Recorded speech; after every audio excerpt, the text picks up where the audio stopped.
Okay, we should be nice, ready, and good to go. Sorry for the little bit of a delay, managed to somehow screw up the stream time today.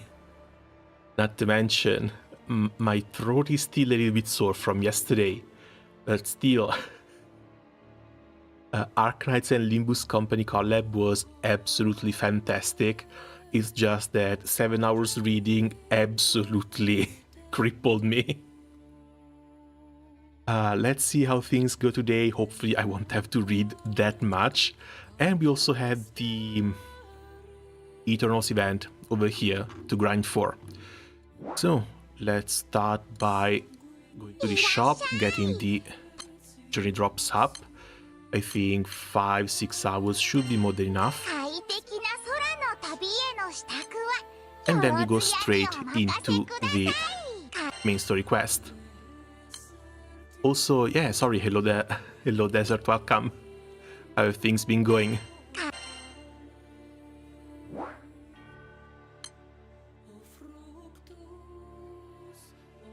Chapter 188, Demiurge.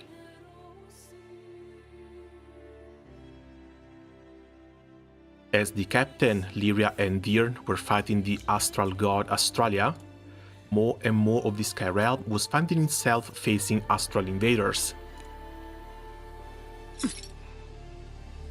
Oh, wife. 黄金の騎士か。オノスケリスが担当した空域の七葉の騎士だったね。The Astral lowers his weapon and theatrically shrugs at Alaya. 嘆かわしい。オノスケリスになど任せる Oh, から。come on, don't tell me I can't 屈辱的な講和を I 結 can't ぶ play こ these とになる。 quests. アウライグランデにおいては、星の民と空の民は対等などと。イスタバイオン王国の隆盛は破空戦争の遠因と言って間違いない。つまりはオノスケリスのせいで僕たちは空の世界を失うことになったんだ。随分とアウライグランデの歴史に詳しいようだな。星の軒口以前はアウライグランデに居を構えていたからね。星の民が空の民に負ける。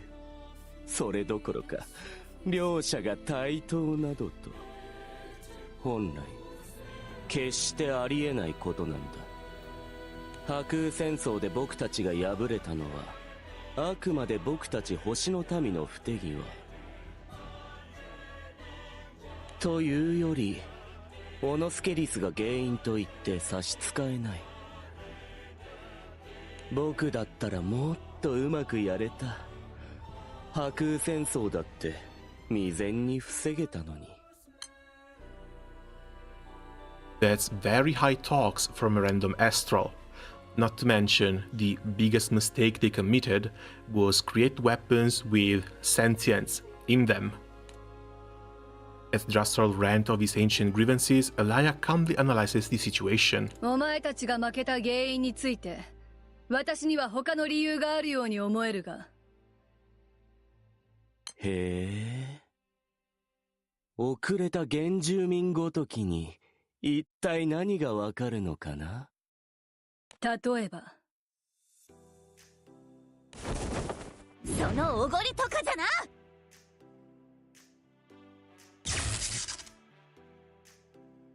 People from the shadows, Folia uses her magic to restrain the astral. 今じゃ。ここだ。Nice to see that she's still around as well.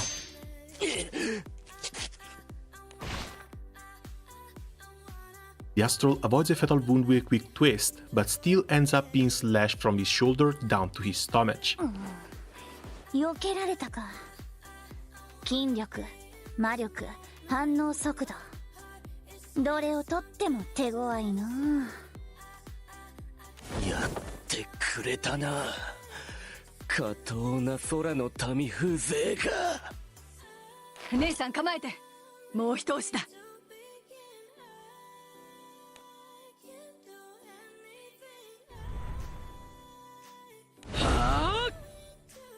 Oh, BK's back. Of all people. And with Alaya, I guess they're bringing the Luminary Knights back for one last hurrah. この武力で聖少獣を凌駕するか。興味深いです。もう少しデータをもらえますか。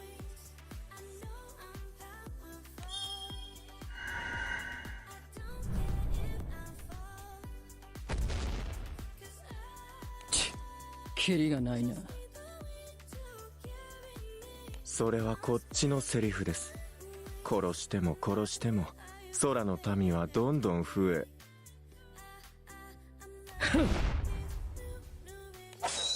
と危ない危ない。好きだらけだが自分が戦況の要であることは理解していたようだな。戦況の要？私が？それはちょっと勘違いですね。聖少獣を従えるのは星の民であれば当然のこと。そして私は先遣隊の一人に過ぎない。それがなんだ。先遣隊だろうが本隊だろうが始末することに変わりはない。Based BK. いいんですか？市民を避難なんかさせちゃって。私たちは因子をわずかでも持つ空の民さえいれば彼らを扉にして現れることができる。 But somehow they're not doing it. もはやこの空に安全な場所なんてないんですよ。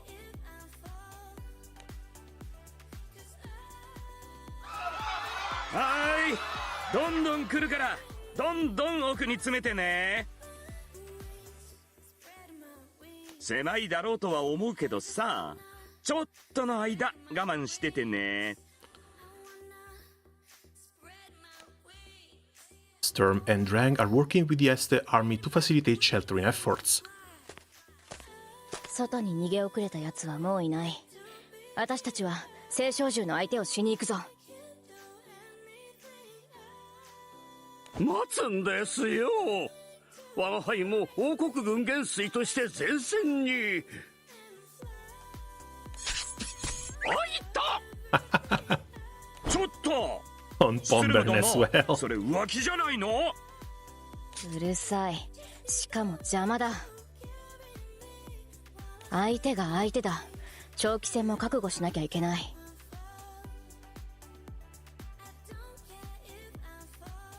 なのに軍のトップが軽々しく前線に出ようとするな。それはそうですが。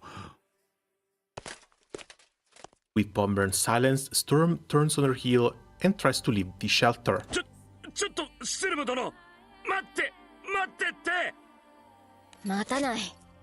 早くしないと聖少獣がこの場所を嗅ぎつけて。違う。逃げても隠れても意味がなかったんだ。Yeah, this looks fine. 何？ In panic in Drang's eyes, Sturm follows his gaze. And they're already converting other humans.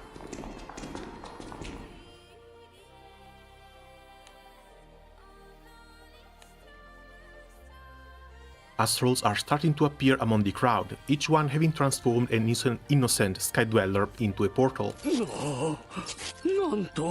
なんということを。長期戦はむしろこっちが不利か。子供と負傷者の避難を最優先に。 Oh, Pyrrha as well. これまでの傾向を見る And と Jesus, 弱っている者や the 体が未熟な子供は 2015 art really shows his age.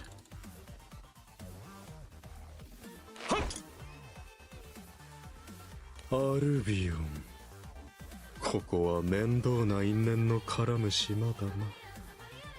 面倒とは随分な言い草ですね。嫌な面影のある空の民だな。どういう関係かは知らんが、聖少獣は星の民のものだ。渡してもらうぞ、シュバリエよ。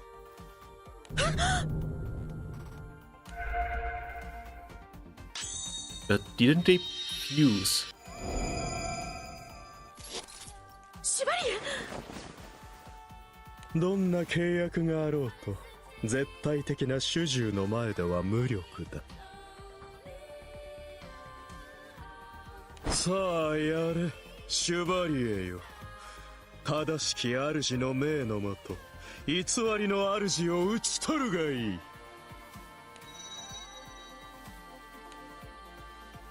Despite the Astral's halt command, Luminera stays completely still. なんだ、イスタルシアからの母なる神からの力の供給が弱まっている。 They've disobeyed you once, they're going to disobey you twice. これは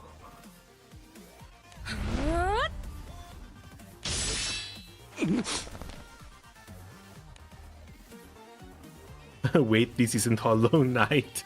Hollow Knight tomorrow. I want to play this. I have to finish this. It's not showing up as Hollow Knight now, is it? あなたは You ただの got me 獣じ worried ゃ for な a い。 second. あなたにはあなたの騎士の道があるはずです。 And yeah, hello, welcome. さあ、ここからですよ。 Okay, thankfully. これだから面倒な島は嫌いなんだ。 As she carefully keeps her distance from the Astral, Vera thinks about what just happened. 星の民への力の供給、増援が収まってきている。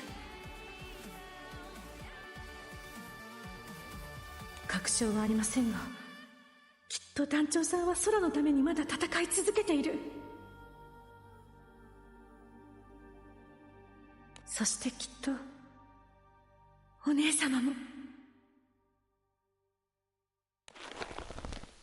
Reaffirming that belief in her heart, Vera grips her sword with redoubled strength. お姉様は必ず帰ってくる。きっとまた私に笑顔を見せてくれる。 She's going to kick Astral's ass with the power of lesbianism.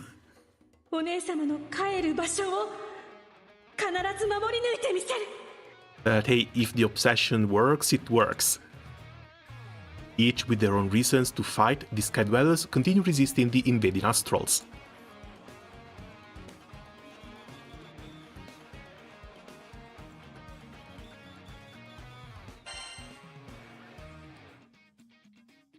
このままじゃルリアが危ないというのは一体どういうことかな?」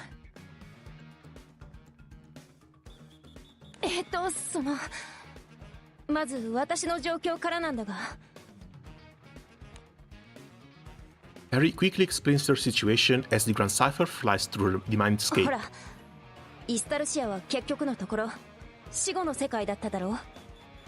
だから少し特殊な幽霊である私は比較的自由に行き来ができるみたいなんだ。もちろんこれは So as luck wants it, we actually have a little messenger.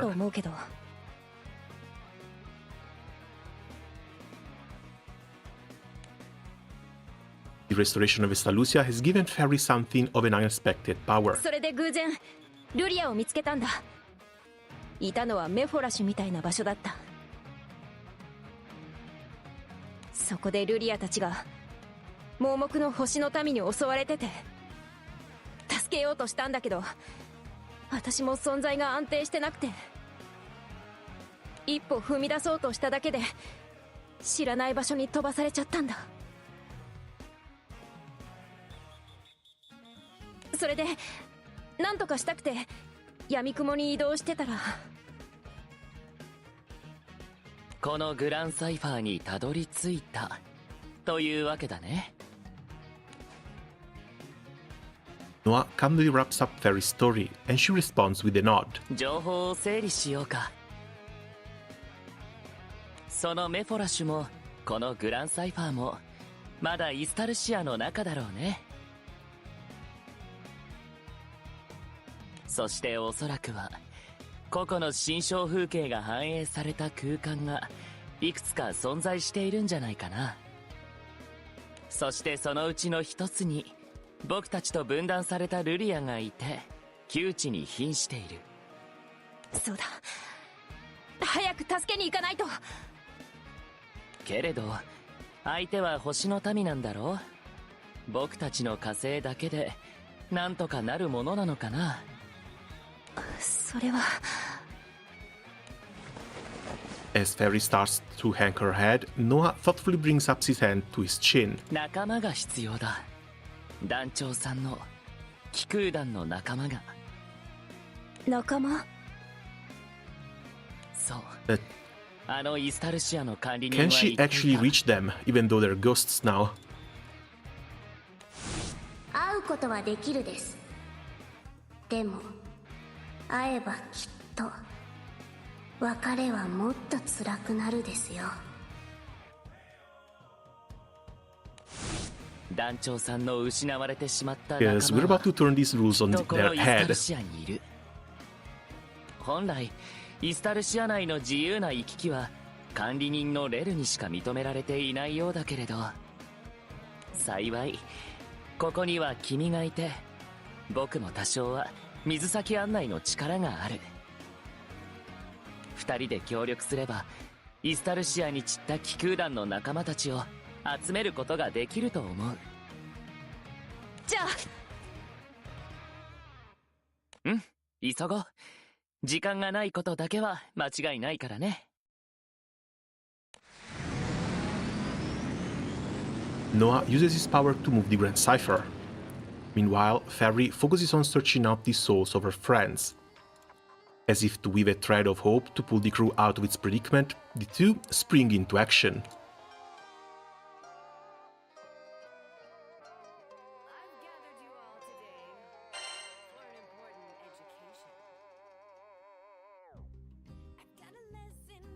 As the captain, Lyria and Virn were fighting the astral god Australia,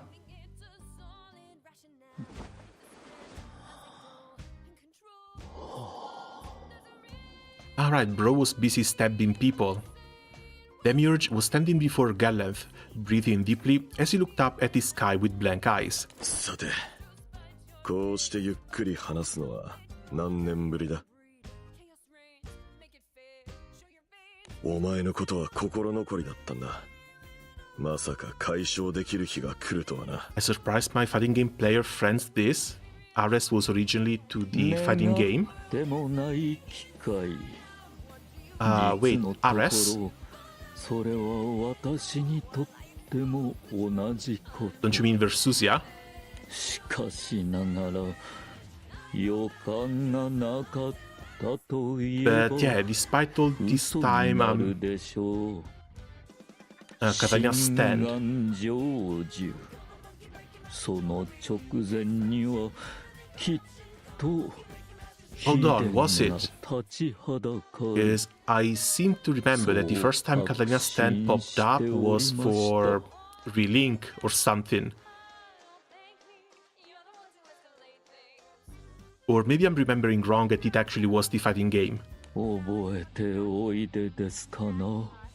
First seen in Beta of Versus. Okay, I must be remembering wrong then. こんな夜空の日でした。そうだったか。悪いな。15年も前のことじゃ。8年です。やはり貴殿は大雑把が過ぎる。かったつといえば聞こえは良いですが、しかしその応用さこそ神に愛されるゆえんか、はたまた死とたる自負の現れなのか。いずれにせよ私はずっと貴殿が妬ましかったのです。 Once again, Demiurge just brings up his mummy issues.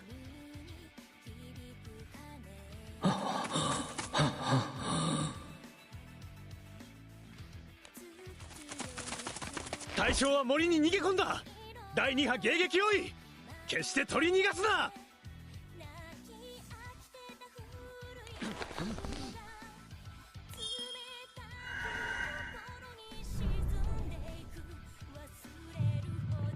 Oh, it's the racist cat. 革命。作戦通り対処すれば一体目同様我々でも勝てる。この性能を数で補う。それは私の得意とするところでしたが、単純な数を競うのであれば空の民には到底かなうはずもない。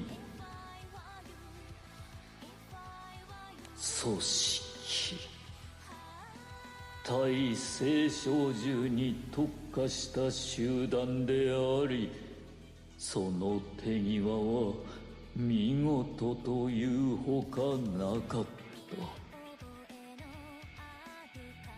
所詮蝶々閣下とは違い、私の作る聖少獣は粗悪乱造。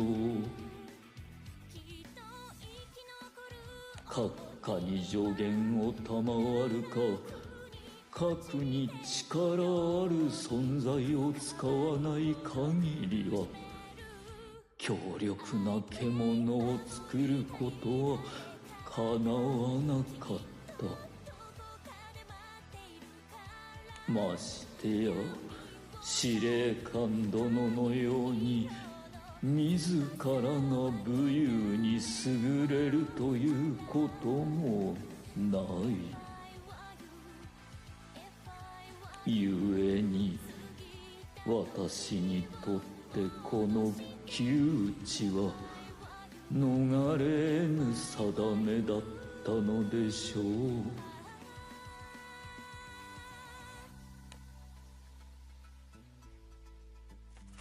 星の民め、どこに隠れた？おそらくまだ森からは出ていない。このまま包囲を縮めていけばいずれは見つけられるはずだ。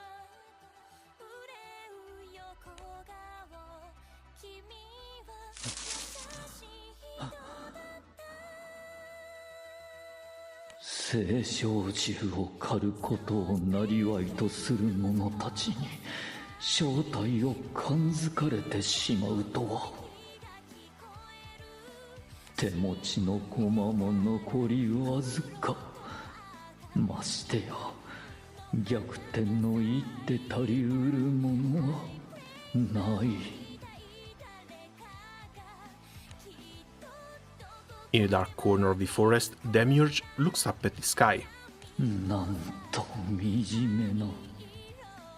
星の民ともあろう者が虫けらのごとく追い詰められている。そしてこのまま何一つ母なる神に報いることな Oh, く if only would have made things a lot easier for the future. それが私の旅の終わり、私の運命だと。Hiding himself in darkness, Demiurge thinks about the meaning of his own life. This is a line of thought he's pondered many times. 幾度となく問うた。自らに、母なる神に、この命の意味を。母なる神はいつも優しかった。この無能を笑わず、蔑まず、ただ微笑んでいてくれた。無様に嫉妬する私を、醜くそねむ私を、ただ見守っていてくれた。あのひとときだけが私の生を肯定し、私に生まれてきた意味を教えてくれたのだ。Looking on the brightest star in the sky as if it were his beloved god, Demiurge speaks to her with his own heart. 母なる神よ、我が姉、温かなよりどころよ。我が身の不出来をどうかお許しください。あなたへ何一つ捧げられぬ愚かな子供に、どうか変わらぬ祝福を。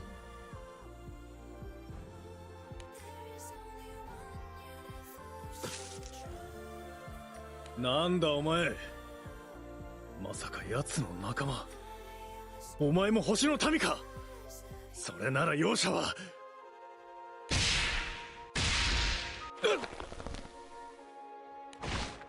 貴様、一体。So it's actually on Grant's dad's shoulders that the Demiurge actually was able to survive. Suddenly, Demiurge starts to hear a new sort of commotion in the dark, shadowed forest. 何事だ。陣形は空絶だ。速やかにイレギュラーへ対処。4班から7班がすでに応答がない。これでは陣形も何も。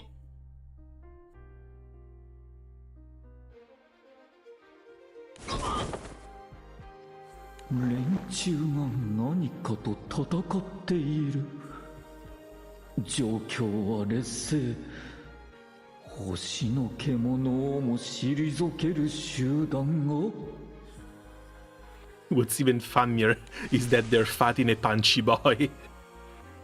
As Demiurge waits in his hiding place, the sound of fighting are eventually replaced with silence. 一体何が。おい、お前がこいつらの追ってた星の民だな。いかにも。しかし貴殿は。お。 A slap? What? Before Demiurge can finish his sentence, the man takes his hand and starts to run off. 逃げるぞ。連中は気絶させただけだ。すぐに目を覚ます。自己紹介やら何やらは姿をくらましてからだ。今でもはっきりと覚えている。その手の硬さ、力強さ。And he still went on to kill him, or at least try to kill him. 頼もしいとさえ思ってしまったことを。もし私に父という存在がいたのなら、こうであってほしいなどと。Mommy issues were not enough. Demiurge has to have father issues as well.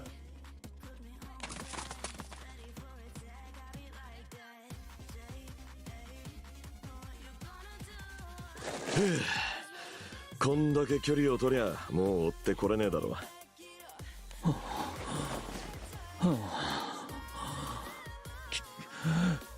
貴殿は。と悪いな。俺のペースだとしんどかったか。いなやは言いますまい。あの場からは離れることこそ急務。貴殿の力量を見るに、連中を皆殺しにもできたでしょうが、連中も貴殿も空の民、同族殺しは荷が重いでしょまあな、完全に自分の都合で動いてるんだ。なるべく人は傷つけたくない。しかしながら、では何故空の民である貴殿が星の民である私を助けたのです。The man's expression became serious as he responds to the Demiurge's question. 俺は何としてもイスタルシアに行く必要がある。お前は星の民の中でもいろんな聖書銃を作り出せるんだろ。恩を着せるわけじゃないが、その力で俺の旅を助けてほしいんだ。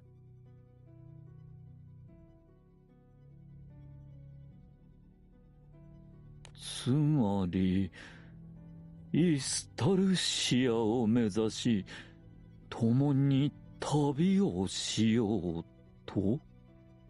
そうだ。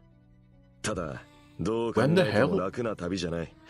だから無理強いをするつもりは。 This must be after he left his companion behind as well, right?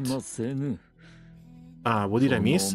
Oh, hey Gabriel, welcome. So far, not much. Mostly just a little bit of a recap of what's happening around the world, since the astral god is losing power and the other astrals cannot invade at their optimal speed. But other than that, it's just a little bit of backstory for Gran's dad when he met the Demiurge for the first time. Now he's trying to recruit him, or at least ask for his help in order to get to Estalucia. つくづく己の無能が嫌になる。神の御座であれば母なる神の上を満たす手がかりがきっと見つかることでしょう。詳しい事情はわからねえが、目的地が一緒ってのは好都合だ。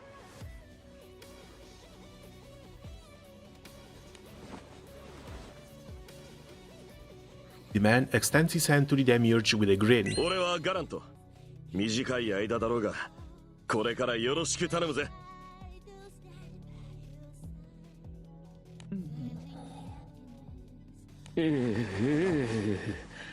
こちらこそどうぞよろしくお願い申し上げます。Demiurge takes Galan's hand, and with that, the strange fellowship of an astral and a sky dweller begins.「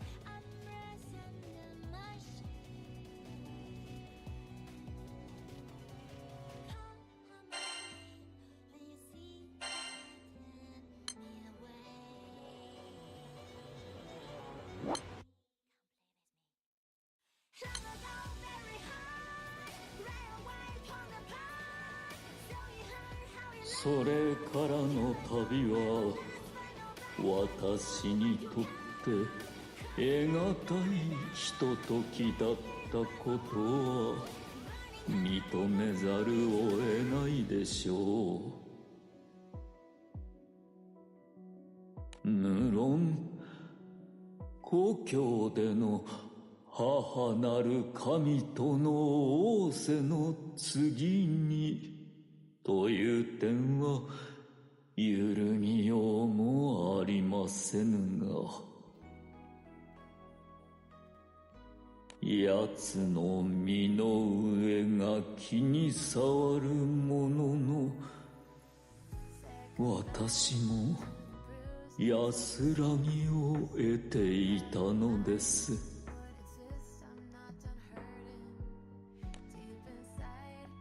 破壊の神の使徒。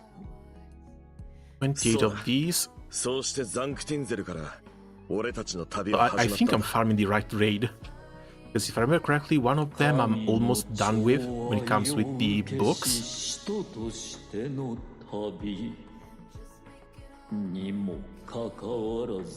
I saw people already attempting to solve Estalucia to 40-50%. Meanwhile, I'm still not. I haven't even cleared Exa.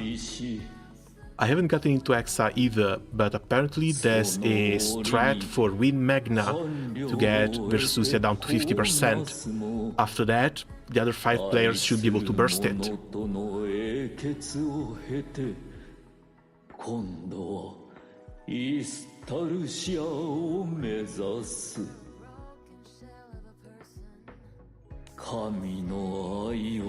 Okay, Esoteric is 24, I just need 1.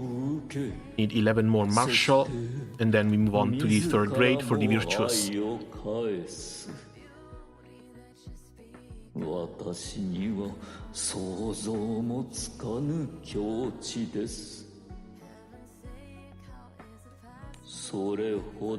People do 50% execute now on day 1, basically, yeah. Or, well, day 2. It's been 24 hours.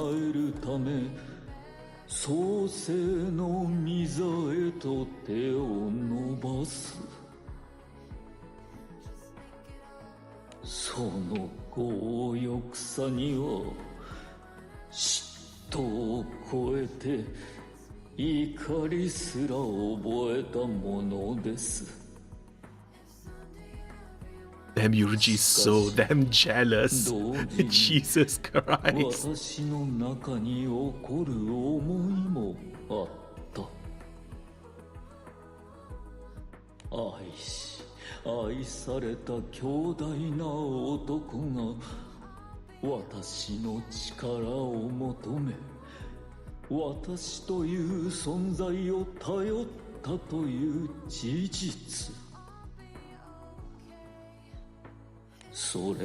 He's not going to latch onto Gallant's in order to feed his daddy issues now, is he?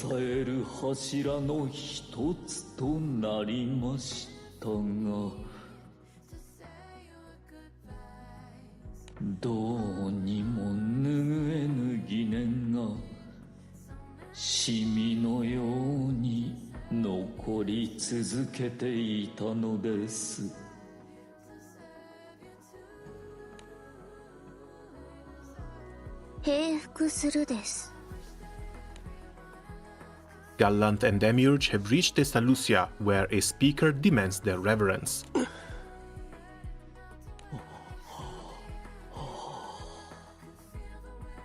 我が主の意向は破壊と創造。どちらの民にとっても強すぎるもの。命が惜しいなら、越を賜っている間は決して表を上げてはなりませんですよ。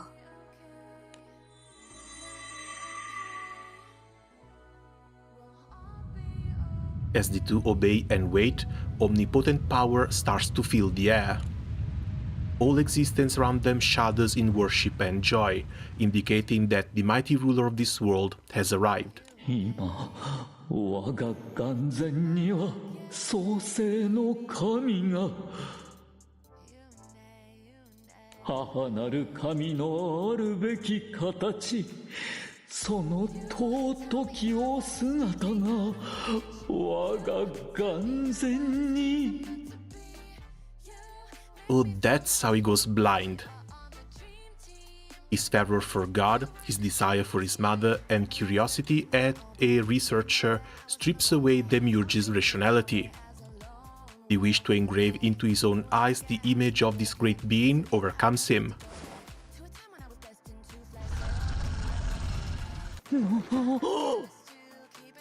これが天地開闢の光。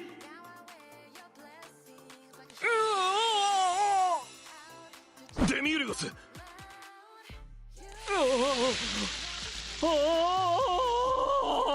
And rest in peace his retinas. Tears of joy rolled down Demiurge's face when, or even as the overwhelming light rapidly steals away his vision. The meaning of looking upon the omnipotent is forcibly impressed onto both his body and his very soul. 僕はちゃんと警告したですからね。なんと美しい。 He doesn't even care. As his eyeballs boil and become useless, his shocked brain takes in the pain as an additional pleasure from basking in the god's glory. Intoxicated by the primordial light, Demiurge is about to forget everything and melt into the world. 見るな、これ以上ガラント。 As if to protect the astral from the light, Gallant stands before Demiurge and shouts out his determination. こいつは俺にしか倒せない相手だ。ガラント、貴殿はこの意向を前にしてまだそのようなことを。勝てる勝てないじゃねえ、俺はやらなきゃダメなんだ。デミウルゴス、お前は空に戻れ。この手紙をザンクティンゼルに届けてくれ。手紙？遺書みたいなもんだ。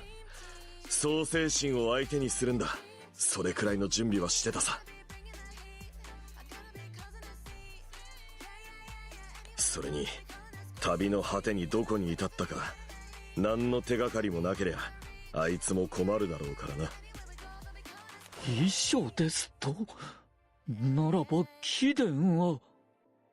そうだ、もう戻れるとは思ってない。だから頼む、この手紙を娘に届けてくれ。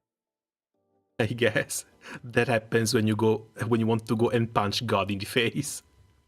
Accepting Gallant's anticipation of his own death, Demiurge puts the question that's always bothered him into words. ガラント、今が最後というのならどうか聞かせていただきたい。貴殿はどうしてあの時私を助けたのです。共に旅をする中で確信しました。貴殿ならば私の力がなくともいずれはここにたどり着いていたと。なのにどうして私の手を取ったのです。In contrast to Demiurge's earnestness, Gallant responds with a chuckle. なんだそれ、そんなこと気にしてたのか。そんなこと？目の前で困ってる奴がいたら見捨てられるわけないだろ。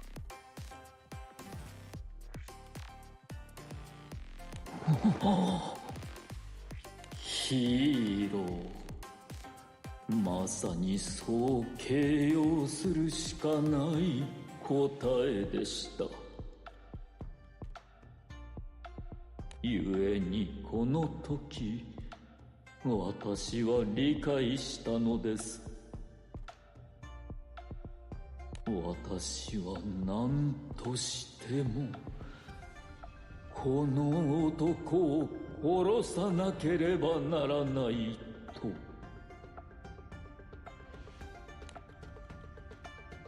But why though? 認めましょう。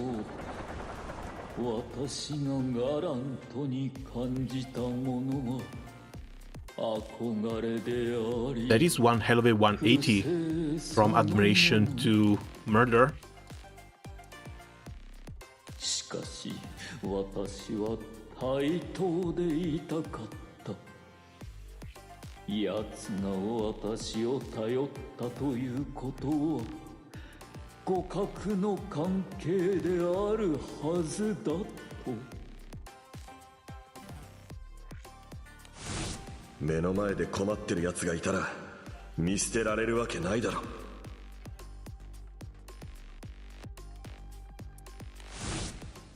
対等などと一方的な勘違いであり、私はガラントにとって庇護の対象でしかなかった。ならば私はあの男を殺さなければ。奴を殺すことでようやく私は母の寵愛を受けるにふさわしい存在となるのです。 And do you guys think he will ever realize that he's doing the exact opposite of what he thinks he's doing? 決戦はイスタルシア。母の望みを叶えるためにもやはりイスタルシアが鍵になる。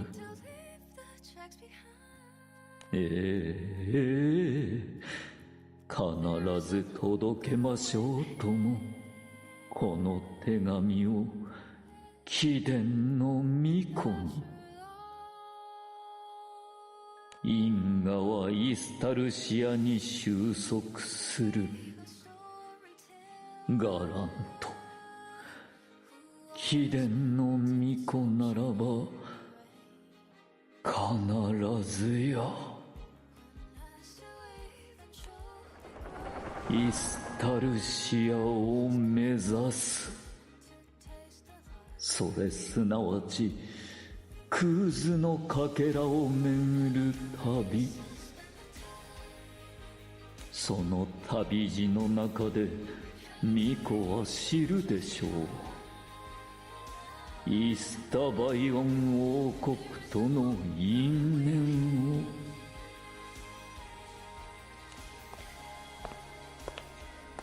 そして心願成就のための計画はいくつあっても困るということはない。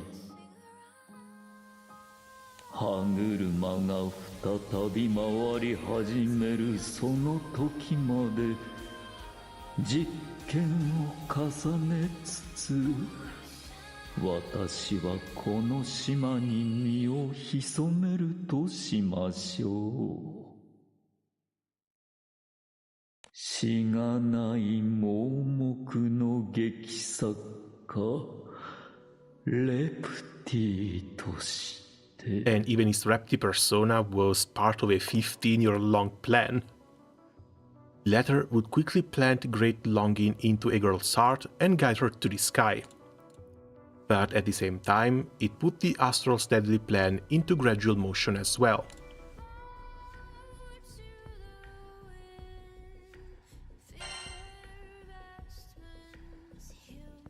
貴殿は知る由もないでしょう。私の思いを、願いを、絶望を。それで良いのです。変わらぬ貴殿のあり方こそ、 What a poor being though. 私の判断を肯定する。 Desperate for love and attention, and just twisted by jealousy and resentment for someone who never even wanted anything bad to happen to him in the first place. 私には必要ありませぬ。貴殿に情を感じたあの時間は、私の生にとって最大の汚点であり、しかしながら必要なひとときだったのでしょう。ここで貴殿を殺し、母の愛を受けるにふさわしい存在となるために。In response to Demiurge's determination, Gallant starts speaking with a quiet voice, his brow furrowed. デミウルゴス、俺はお前との旅だって実は結構楽しかったんだぜ。お前の願いだって分かってた。だから俺はお前のことも救ってやりたかったんだ。救う？貴殿が私を？愛も変わらず傲慢な男だ。貴殿はどれだけ私の自尊心を傷つければ気が済むのか。違う。聞いてくれ、デミウルゴス。気づかないのか。Hoping to make the Astral listen to him, Gallant approaches Demiurge without hostility. よく考えろ。星の民は成長しない。望まれたようにしか生まれない。それなら、今のお前を、お前が嫌うお前のあり方を望んだのは誰だ。もはや言葉は不要。貴殿には死すべき定めを受け入れてもらう。なめるなよ。俺の力はお前自身よく知ってるはずだぜ。それはもう貴殿には何度も命を救われましたゆえ、その力量を知りながら私が無策で挑むとお思いで、私に思考の一体を生み出す才能はない。しかしながら必要なものを必要なだけ作るくらいはできる。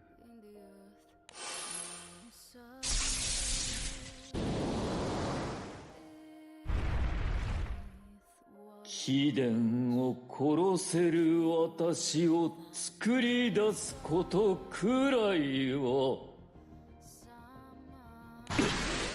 Just a swarm of bugs? Really? Sensing both bloodlust and danger from the monstrosity before him, Gallant takes a fighting stance.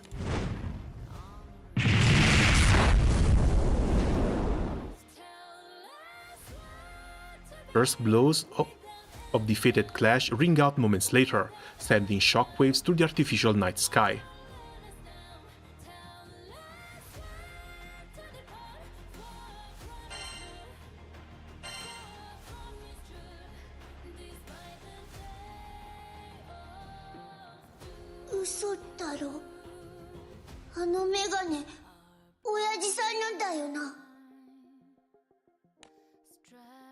After defeating the astral god Australia, the captain, Vir and Lyria find themselves facing down a single astral. As they look at him with shocked expression, Demiurge irritatedly tosses the glasses away. 極まりない。母なる神に抗い、天津さえ討ち取ろうとするなど。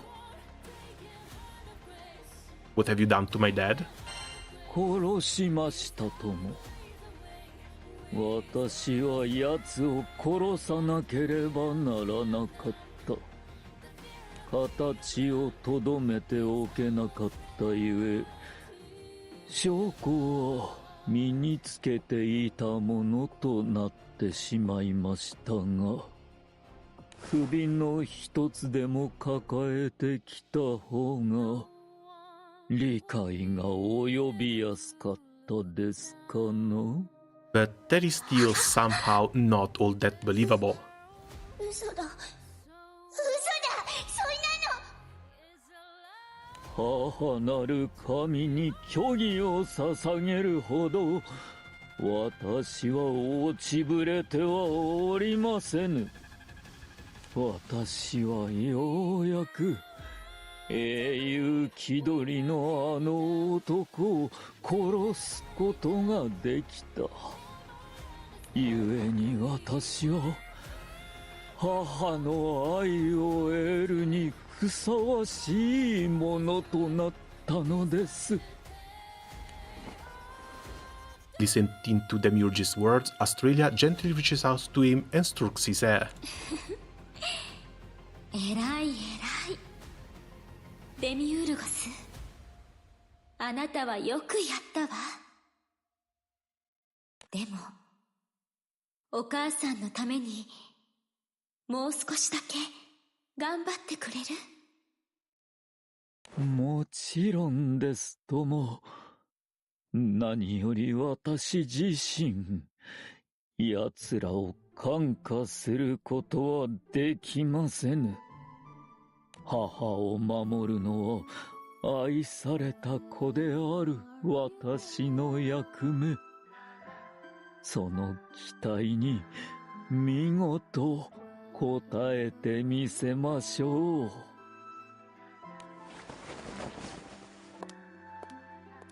Gingerly separating himself from Australia, Demiurge slowly walks towards the group. 全部嘘に決まってる。だって親父さんがやられるなんてそんな。親父さんがお前なんかに負けるかよ。適当なことばっか言いやがって。こうなりゃオイラが。ダメだ。デミウルゴスはもはやただの星の民じゃない。兄さん、よかった。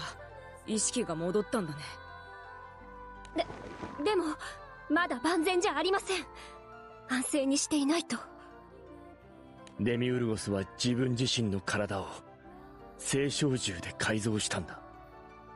手、足、臓器、髪一筋に至るまで奴の体は青小銃で作られていると言っていい。And how is this so much different than what Beelzebub did to himself? 無数の青小銃が人の形を作っているだけだ。I guess Babs did retain his sense of self though. 確かにすごい数の青小銃の気配があります。奴にとってその青小銃たちは文字通り自分の手足だ。おそらくルレアちゃんにも手出しはできない。だからって親父さんが負けるかよ。親父さんは強いんだ。誰よりも絶対に。絶対とは神のためだけにある言葉。いかな人といえど、ただの男が追うには荷が勝ちすぎるでしょう。ましてや奴は父となった。時代を作った以上、死は必定というもの。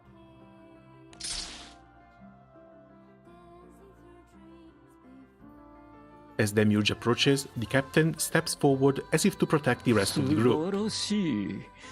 その狂気たるや、さすがはガラントの巫女ですね。奴の子供ゆえ信じられぬというのなら、その身で確かめるといいでしょう。Do we actually get to fight him?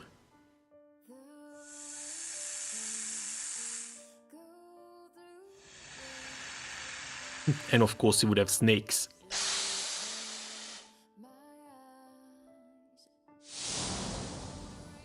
最強の男をほふった私の集大成。獣をまとう我が身の力を。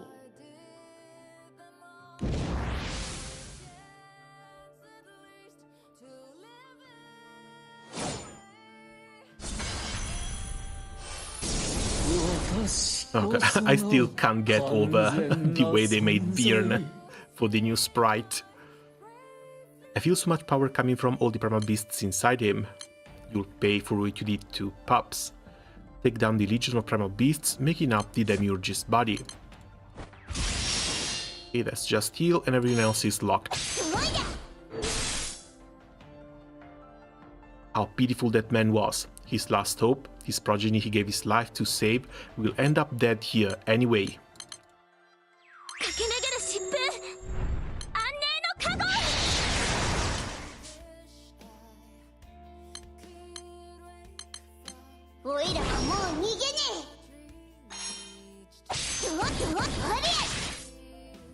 Your circumstances and feelings are irrelevant to my mother god. 性能を試しましょう。 Wait, what? Oh, it's not just snakes, he gets to spawn other primal beasts from inside himself. Fools are challenging... you are fools for challenging one you stand no chance against, but I suppose that attempting to flee offers no chance of survival either. Just skill locked. There's gotta be a way to get through this. This sounds like a perfect moment for someone to interject from the sidelines. How could you possibly resist the power that defeated the strongest man in disguise? 形も残しません。 I should stop toying with you and finish this before my mother god becomes angry with me. ルリア、もう大丈夫だ。Damn it. Cut. You did well, everyone. You can leave this to me now. A lone square dweller joining the fray will make no difference.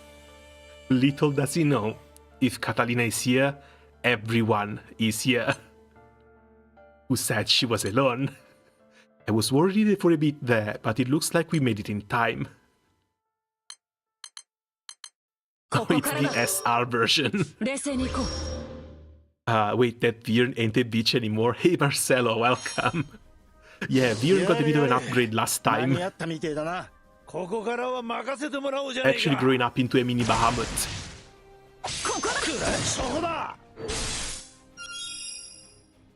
Rakam, Yugen. Sorry to keep you all waiting. You lowly, irritating sky dwellers. Sticks and stone. Let's see how lowly you think we are when you're dead on the ground. こいつは暗いな。返り討ちにしてやるよ。お仕置きが必要みたいね。もう好き勝手なんてさせないから。 Yo, and Rosetta as well. It's been a while since we saw these guys. 邪魔はさせません。 Yo, Rosetta. Everything will be alright now that we are here. With our friends at our side, we'll never lose. Isn't that right, Captain? We want to pick everyone up. Your crew is at full power now, isn't it? You really think a few people will be enough to overcome your disadvantage? It's not about numbers. With our friends at our back, we can fight. With our friends, we can overcome whatever disadvantage the likes of you can throw at us. これはどう？見くびらないで。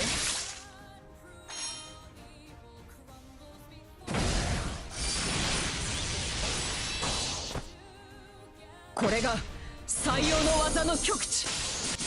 ビジョンディバイン。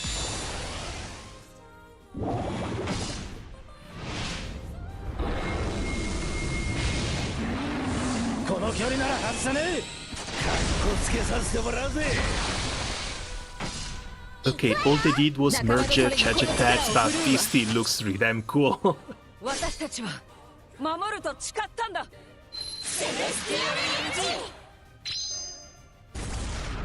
どういうことです？ここまでだ。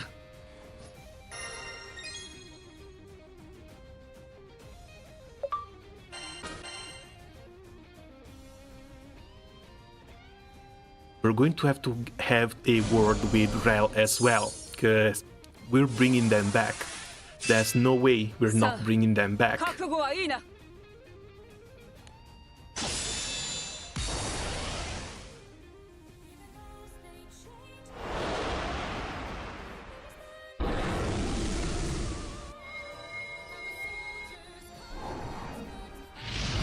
派手にぶちかまそうじゃねえか。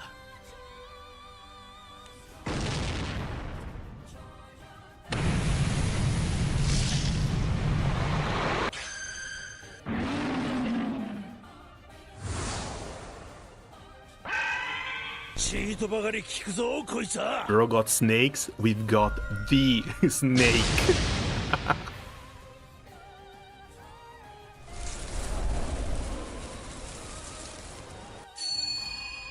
Some of the art could have used a little bit of sprucing up though. Because again, that is like 2014 Rose Queen. 私たちの全力受けてもらうわ。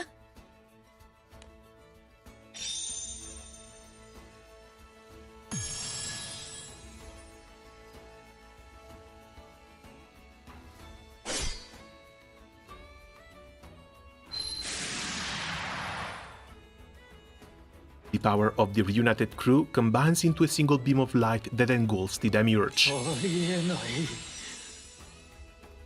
私が負ける。母なる神に愛された私が。ありえない。 Get dusted. ありえない。Even though he faces certain defeat, Demiurge cannot afford to dodge. With a glance at his beloved god hiding behind him, the being he swore to protect, no matter what, he hardens his resolve. ならば、濃くなる上は。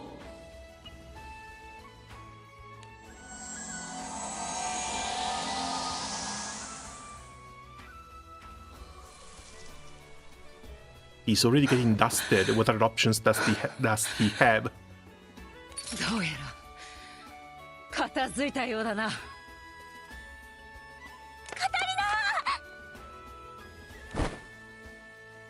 No longer able to contain herself, Lyria runs up and wraps her arms around Catalina in a tight embrace.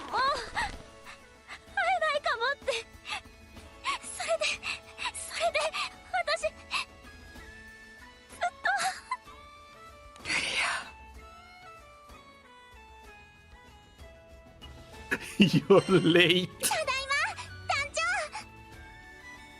おお、まさかこんな形で再会することになるとはな。予想外ではあったけれど、お互い諦める気はなかったでしょ。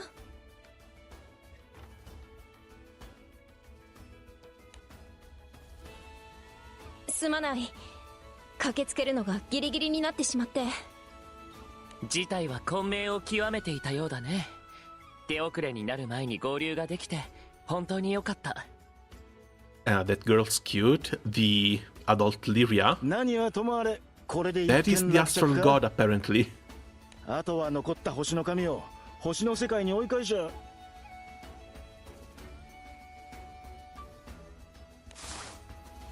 Rackham suddenly trails off and searches their surroundings. 星の神はどこに行ったんだ? What is Fairy's role in all of this? 自力で帰ったのか? Well, Fairy is dead. We are in quote-unquote heaven. Fairy was able to bring the Grand Cipher into heaven alongside Noah. 大丈夫かい? 随分苦しそうだけれど。お気遣いなく、デミュールゴスの力が弱まった以上、じきに良くなるですから。それよりも、まだ事態は何も解決してないですよ。Alarmed by Rael's warning, the crew members quietly listen. デミウルゴスはまだ生きてるです。そして何も諦めてはいない。なんだって？じゃあオイラたちが倒したのは抜け殻のようなものですね。消滅する直前に核である自分自身を切り離していたです。ただ力のほとんどをその抜け殻に注いでいたみたいで、大きく弱体化はしてるですね。そして奴は星の神を抱えてこの場から逃走したです。術で姿を隠していましたが、 Unlike Grant's dad, we're going to have to go and finish the 僕の目 job. は決してごまかせないですよ。逃走。しかしそれならば奴は星の神と共に一体どこへ？おそらく死生の座です。 A bit out of topic, but if I remember correctly, in November we'll have Guild War again and 2 character full minute break, was it? Yeah, because we didn't get one this month. we're getting to the next one. 正しく機能したイスタルシアの頂き、至聖の座にたどり着けば。And I'm ready to bet. 空の世界を作り変えることくらいは造作もない I'm はずです。 praying and hoping that the two characters who are going to get an FLB are going to be Alicia first and Monica second. I have been waiting so long for Alicia 5-star. 我が主のもの。そして She has to be in that she has to be in that FLB list. 管理人たる僕の仕事。And second, yeah, Monica, because they're 完全 both じゃな from い今の the 僕じゃデミウルゴスとアストロリアを止められないです。 cop crew. だから Forgot their name for a second. ま、空の世界が危ないってんなら俺たちがやることは一つだ。ここが分水嶺というところね。大丈夫。まだ戦えるわ。Yeah, the crew enforcers, よう thank や you. く調子が戻ってきたって感じ。なんだかさとっちめてやるんだから。イスタルシアの頂きか。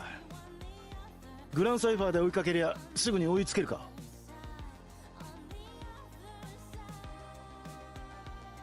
移動にはまだまだ僕たちの力が必要そうだね。任せてくれ。She has to have reworks too. Alicia is kind of awkward to put on full auto. But if I had to guess, she's going to be a one-button echo and damage cap buffer, mostly. Maybe she's going to get something new, like extra normal cap up or damage amp or something like that. おいらたちはもう迷わねえからな。 On top of other upgrades and new stuff. 今の私たちには仲間がいます。 But surely it's her time. It has to be her time. 絶対に負けま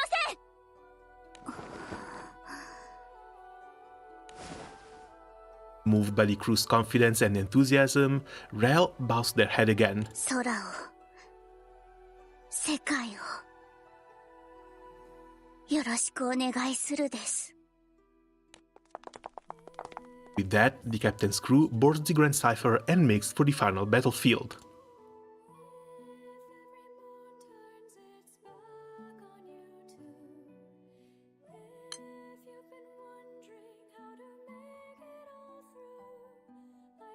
So, ガラントが。結局おいらたち、親父さんの最後に何もしてやれなくて。I'm still not going to believe that, because again, we're basically in heaven. The crew has set off for the Sacred Perch in pursuit of the Demiurge and Australia. As such, they are all back together on the deck of the Grand Cipher for the first time in a while as it flies through Estalucia. These bastards, first time in a while, it's been a year and a half, almost 2 years since they killed off the crew. すまねえ、ロゼッタ。おいらたちが親父さんと別行動をしなけりゃ、今頃は。そうね。でも、あの人に後悔はなかったと思うわ。どんなに敵が強大でも、大切な存在のために自分から戦いに身を投じる。それってあの人が貫き続けてきた生き様そのものじゃない？言われてみりゃ確かにそうかもな。最後まで自分の生き方を貫いたならそこに後悔なんてあるはずないわ。そうだな。そうだといいな。Though the tides may have turned, what has already been lost will not come back. As the group mourns, a lone figure watches them from a short distance away. 何か力になれると思って兄さんとレルの解放は任せて僕もついてきたけど、実のところこの先の戦いにはまだ大きな問題がある。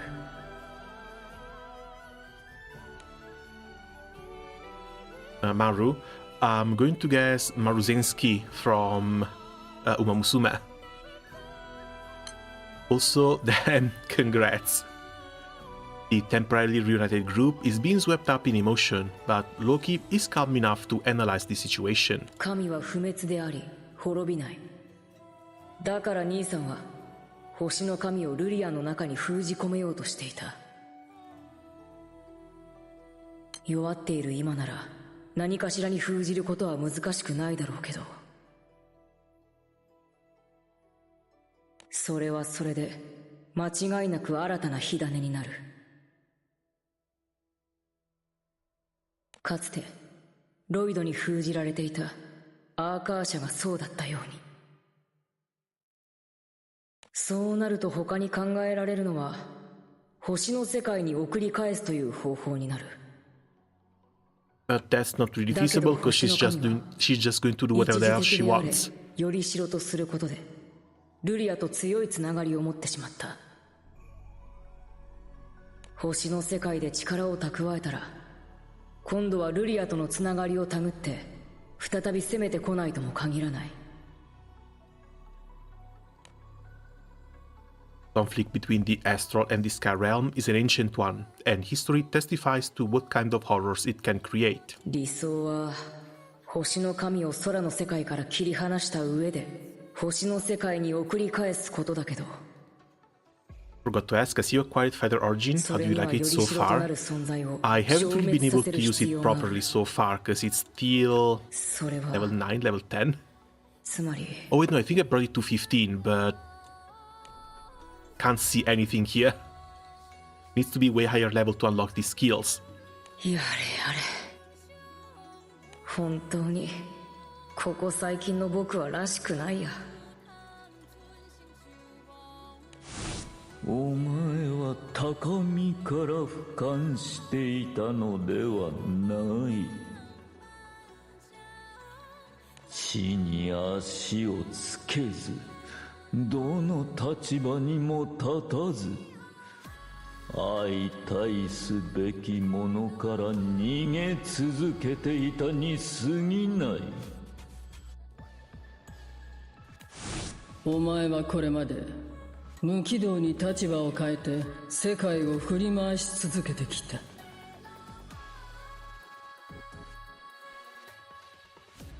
だが立場が変わり続ける中でも決して変わらなかった何かに変化の兆しが訪れているのだろ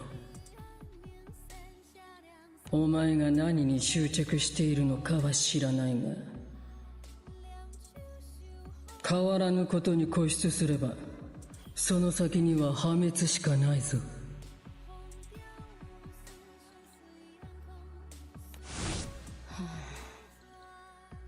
戦いは終わりに向かっている。それで僕はどこに向かえばいい？僕は歩き出したのかもしれない。でもまだ行き先がわからない。僕の旅の目指す場所は。どこを見てるかなんてはっきりしてるでしょ。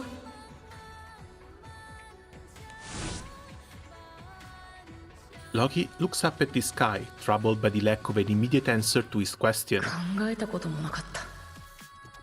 それでも昔の僕は笑えてた。どこにも向かっていなくても心の中が空っぽでもどうして笑えていたんだろう。あの頃の僕にあって今の僕にないもの。僕は何を失った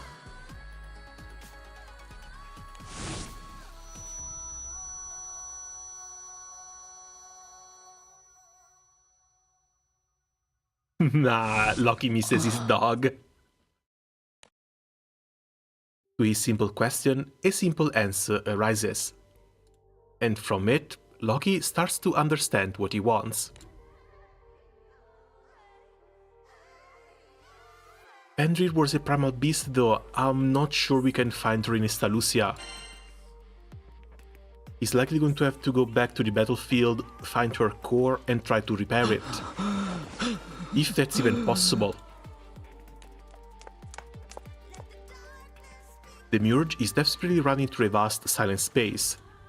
Despite feeling disgraced by his retreat, he flees with his mother god, whom he values more than his own life, in his arms.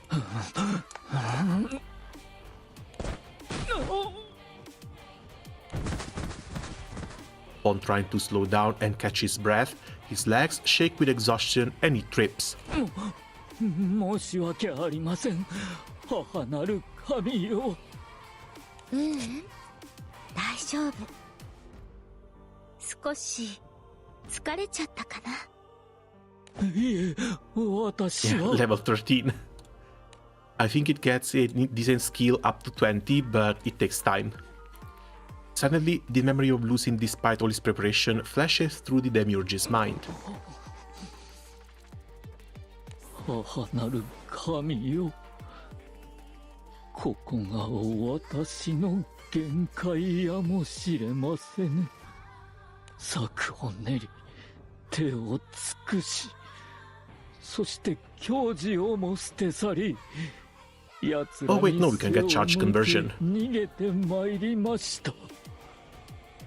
すべてはあなたを助け、あなたと共にあるために。しかし、機動力で勝る奴らに捕まるのはもはや時間の問題。私の旅はここで終わるようです。そう。In Australia's disappointed expression, Demiurge feels his heart throb with pain as he makes his final wish. 母なる神よ。あなたは私のすべてであり、あなたのために私は今日まで生きてまいりました。ゆえに、これを私への慈悲として、どうか共に No, we don't have the ability to use 3 skills yet.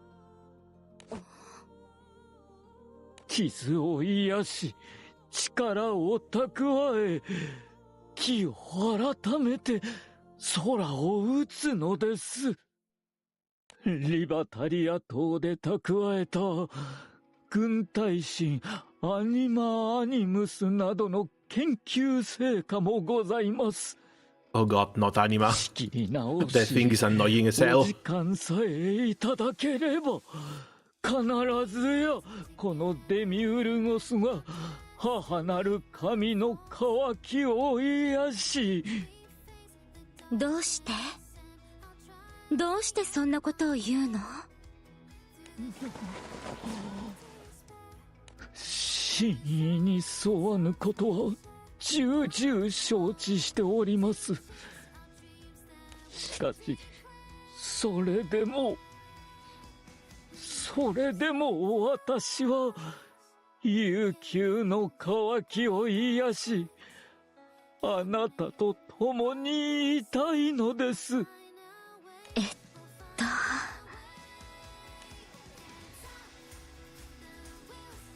After a moment of cold, harsh silence, Australia tilts her head. 私はね、嘘は良くないと思うの。嘘などと、私はあなたのために必ずや全身全霊をもって。違うの。デミウルゴス。あなたにはできないんだ。そんなこと。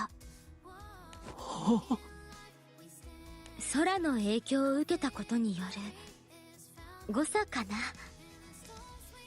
あなたはよくやった方だと思う。お母さんもそれはとっても嬉しい。でもね、あなたはここまでだって、その程度にしか作ってないんだもの。私は全部知ってるよ。 We won't even have to go and catch up. she's going to do it herself. あなたの力もあなたの限界もだって私はお母さんだもん。だから安心して。あなたにこれ以上は求めないから。ルシファーよりもリリトよりも劣ってるのに、ベルゼバブよりもミカボシよりもビューレイストよりもアレスよりも弱いのに。でもあなたはとっても頑張ったわ。花丸あげちゃう。だからもうあなたの役目はおしまい。お疲れ様デミウルゴス。魂も肉体も私の中に帰っておいで。あなたとあなたが集めた獣の力があれば私の力も少しは回復する。そうすればあの空の民たちとだってきっと互角以上に戦えるわ。 With a smile as bright as the sun, Australia reaches out towards Demiurge. However, the astral falls backwards and motionless, looking up at the sky.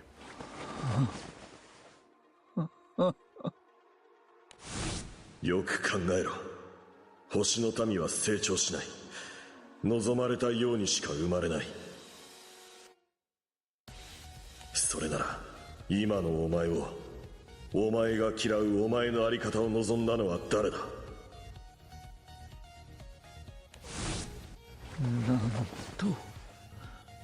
なんとバカバカしい。我が命、我が旅はこんな And he was warned and everything. 悲劇だったと。デミウルゴス、我が最愛の母なる神よ。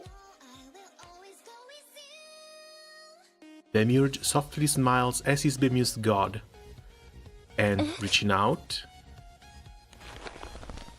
places his hand around the pale, thin neck and squeezes with all his might. Mummy issues all the way down. Because again, Australia kind of deserves it for being a gaslighting bitch. All those nice words, all that soft tone, all just to hide the fact that she's one of the cruelest beings ever put into this game. But to go and strangle your own mother? That's new levels of evil. いた。見つけたぞ団長。Upon hearing Rakam's voice, everyone follows his pointing finger, looking at what he has found. あいつ立ち止まって何してんだ。わかんないけど急ぎましょう。ここで止められればまだ間に合うもん。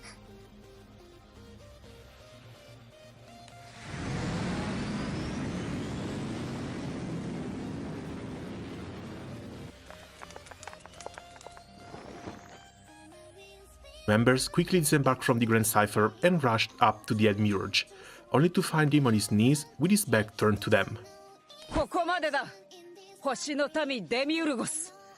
お前の計画は。待って、見ちゃダメ。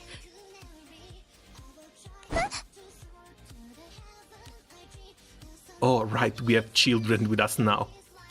Rosetta suddenly covers Io's eyes and moves in front of Lyria, shielding the two girls from the sight before them. Having finally noticed the crew, Demiurge slowly turns around. Is that blood on his mouth? Was he eating her? 一体何をしている？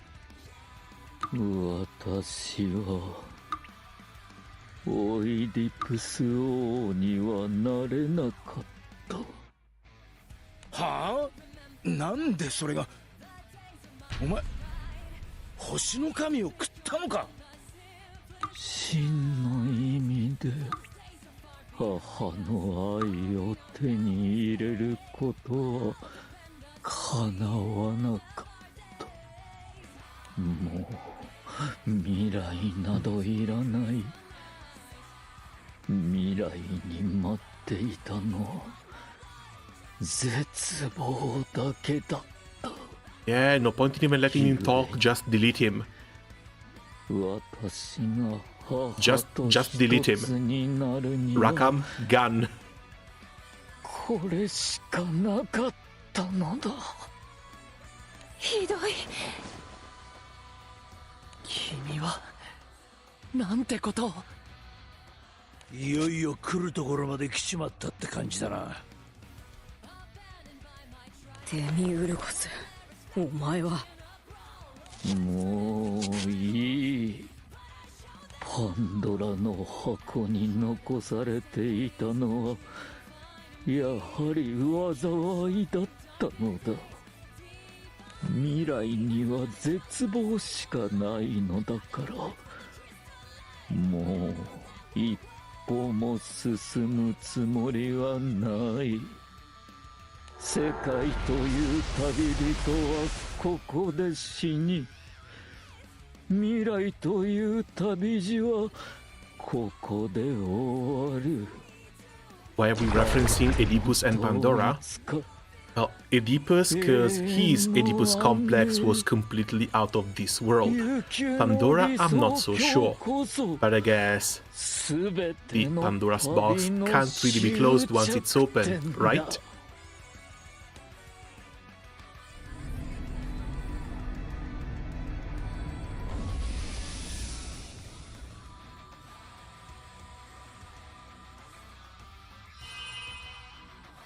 Oh god, we've got creepy baby heads.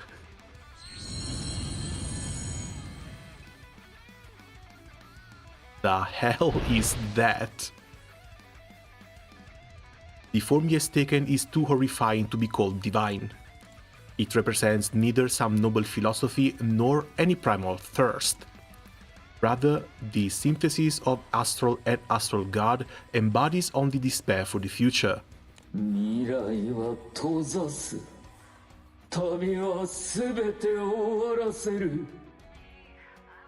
そしてすべては一つになる。過去も未来も彼方もこなたも空も星も生も死も何もかも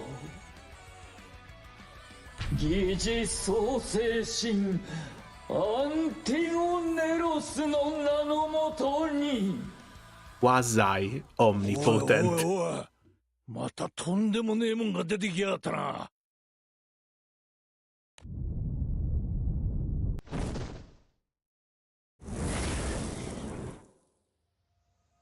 Ignoring the crew, Antigoneros starts making for the peak. まずい。あいつ死生の座に向かうつもりだ。そして世界を滅ぼし、何もかも一つにしてしまうつもり Is のよ this うだ how ね。 Japanese pronounces Oedipus? I thought it would be Oedipus. させるかよ。みんな。 I actually haven't been paying attention to the pronunciation, but I guess so.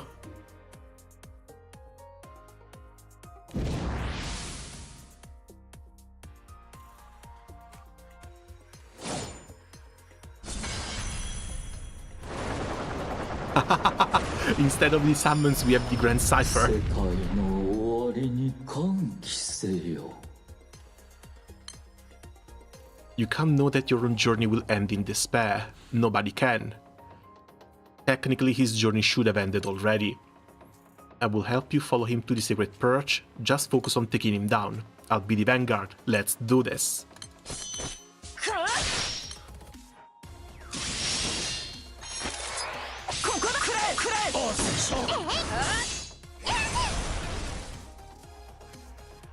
Gotta keep up the attack. Let's go, Rakam. 行くぜ。甘く見るなよ。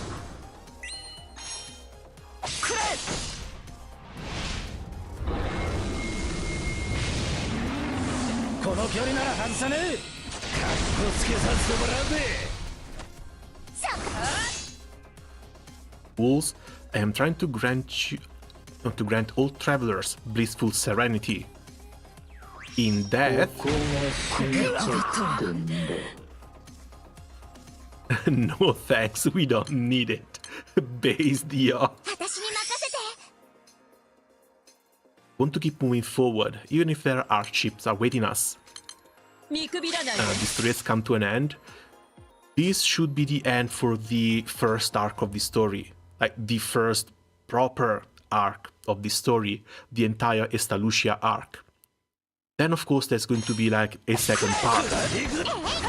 I think we've been teased already that the second part is going to rely or revolve around the astral invasion, a second astral invasion, a word that they're going to call the Reconquista. But we have to see how it goes. Ram it. Grab the Grand Cipher and just ram it. The ship is taking a lot of damage. We need to wrap this up quick.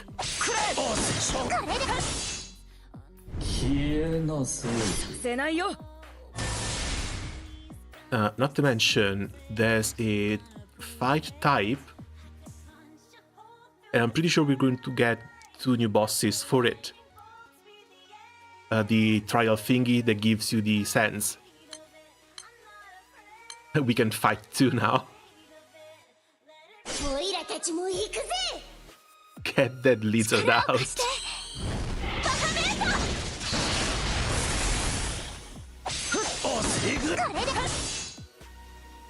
Insufficient.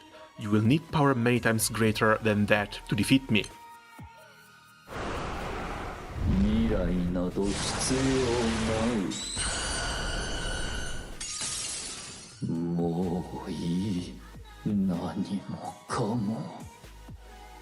What happened to Virn? He got a little bit of a blessing from Bahamut. He's starting to grow up.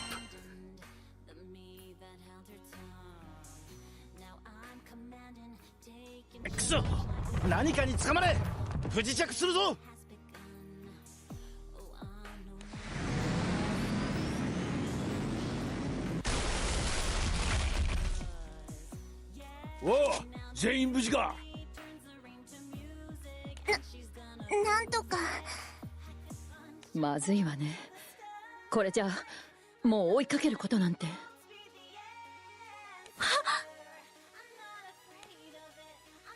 Hearing Lyra's surprised voice, the crew looks up to follow her gaze.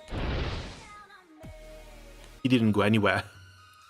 Even as he seems to gloat over his victory, for the being above them stares at the group with dead, emotionless eyes. ここで決着をつけることになりそうだな。ルリア、私の後ろへ。どうして私の邪魔を Who do you think is the strongest character, lore-wise? Used to be Grant's dad, pretty sure it's going to be Grant soon, but the strongest character of them all is basically the power of friendship. That's what you're going to use to take down the quasi-omnipotent now. お前が旅を始めたのは家族に会いたいという安寧を求める心ゆえのはず。私がなそうとしているのは旅の始まりと終わりを Bro, don't include power of friendship, yes. That's true though. 満たされた世界ではすべてが叶い永遠と絶対の安寧が約束される成長などと飾り立て苦痛と犠牲を強いる旅など消えてしまったた方が良いはずだ。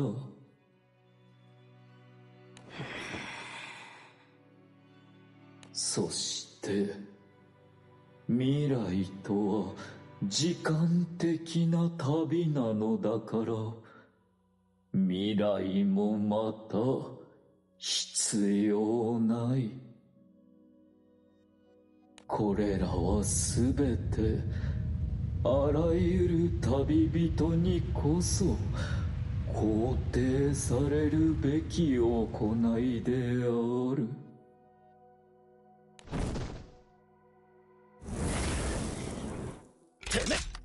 Yeah, damn. Bro got rejected from his own mother and just went full nihilistic on everyone. 旅を終わらせる。旅が絶望に終わるという悲劇を葬り去るために、私を止めるということの意味をよくよく考えておくことです。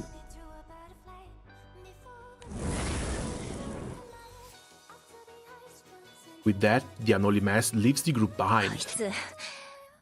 まだ死生の座を諦めてないみたい Alt だ。 account is strong AF. Oh, this is not my alt account. そのようだけれど、 This is my main account. グランサイファーはしばらく動かそうにないね。Sadly, I wanted to read records of the 10, but I can't start quests while reading the main story quest. These are locked, so I'm going to have to farm other stuff instead. 戻ってレルの力を借りるのはどうかしら。 But thankfully, Granblue actually allows you to do this. You can farm on one side, read the story on the other. No other game lets you do stuff like this. And honestly, I kind of miss it, because Granblue got me spoiled.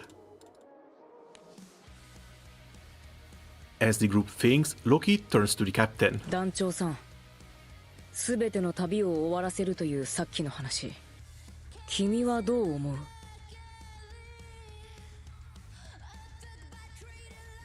I think it's wrong. そうかな。筋が通っていないということはないと思うよ。実際、多くの犠牲を払ったところがあるんじゃないのかい？ You're gonna make that new destructive weapon series grade? Not really a grade, but I would love to get my hands on one. Because not only they're pretty strong, they basically give you an extra echo as destructive damage, which I'm not yet sure if it ignores defense or something, but it's yet another line of damage on top of everything you deal already. Those are going to be a pretty heavy requirement going forward, I'm afraid. But I need to start getting into Exa, Zero, and then there's Suzia. Loki points a finger at the captain's chest and tries to reassure the troubled captain. だけどね、旅には確かに目的が、願いが、終着点が必要で、それがなければただの放浪になる。それでも目的に至るということだけが旅じゃないと思うんだ。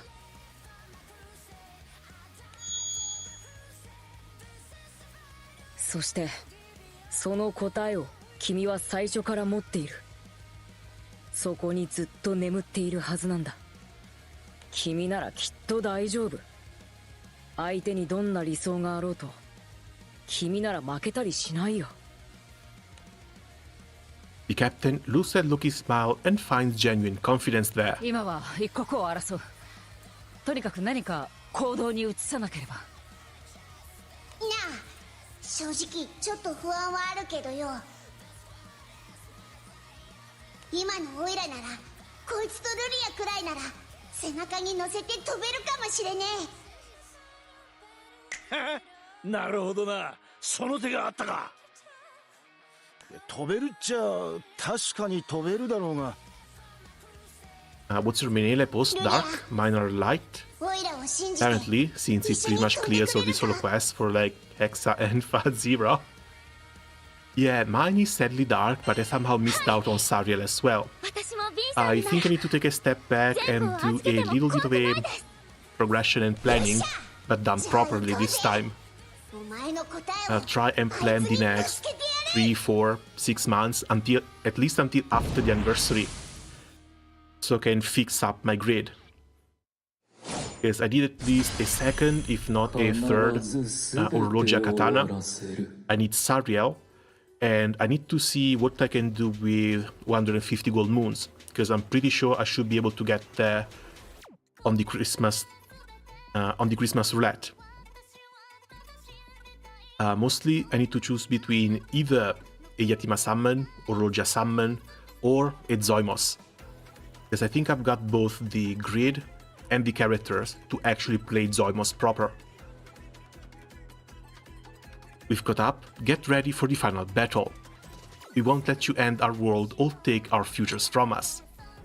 Is it your obsession with the journey that incites you to spurn the ideal existence that I offer? Let's go, Captain, Lyria, we're gonna give it everything we've got. We get to fly on fear. They had to make a special sprite for this. Both Virn and Lyria. That's kind of cute.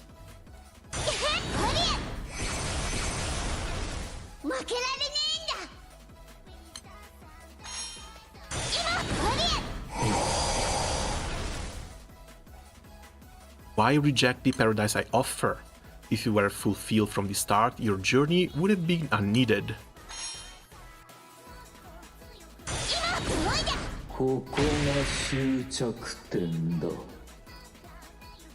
You were the one who brought us that letter from Pops, and I remember exactly what the captain's face looked like after reading it.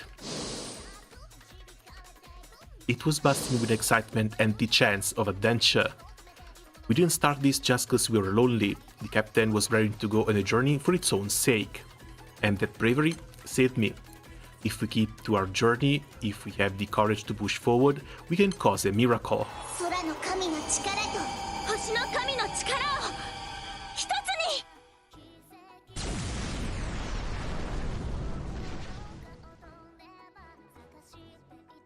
Do you not know how many tragedies and reckless beliefs that has birthed?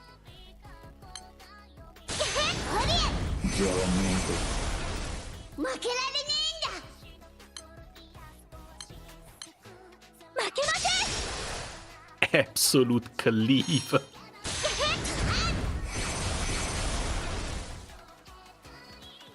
Your ridiculous convictions, the power you wield, I reject all of them. I will end everything. All journeys will meet their conclusion by my hand. No, they won't. Divine resistance.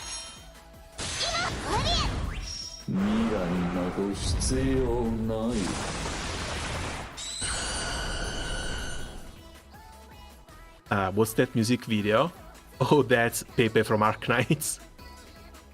That's a little bit of an earworm. Destruction weapons need 8 cents and 1 bar to fully upgrade and 2 cents to buy. Someone is my crew is crashing out. I do not blame them. But then again, there's a lot of grind to do through masteries as well as going back to Magna 3 for the classes, because I'm pretty sure Fighter Origin is not going to be the only Origin class that we're going to get. And the moment another one comes out, that is 30 Magna 3 golden enemas just for the unlock. Sands will come eventually, just have to farm the right raids.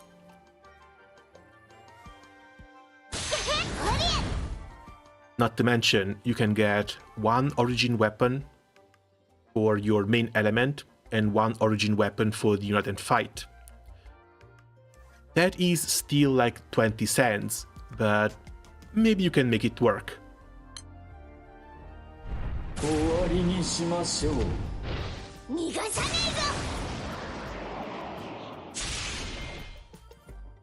Let's go, Björn.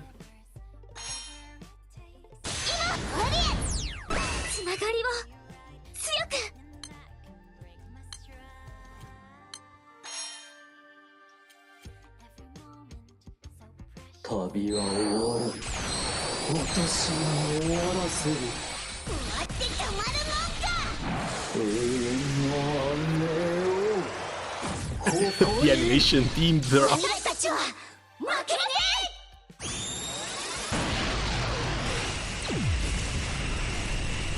the hell?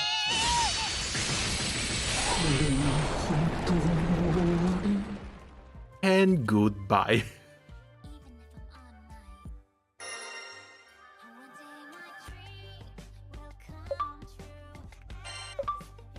Demiurge added to the journal. Quasi-omnipotent added to the journal. これが私の本当の終わり。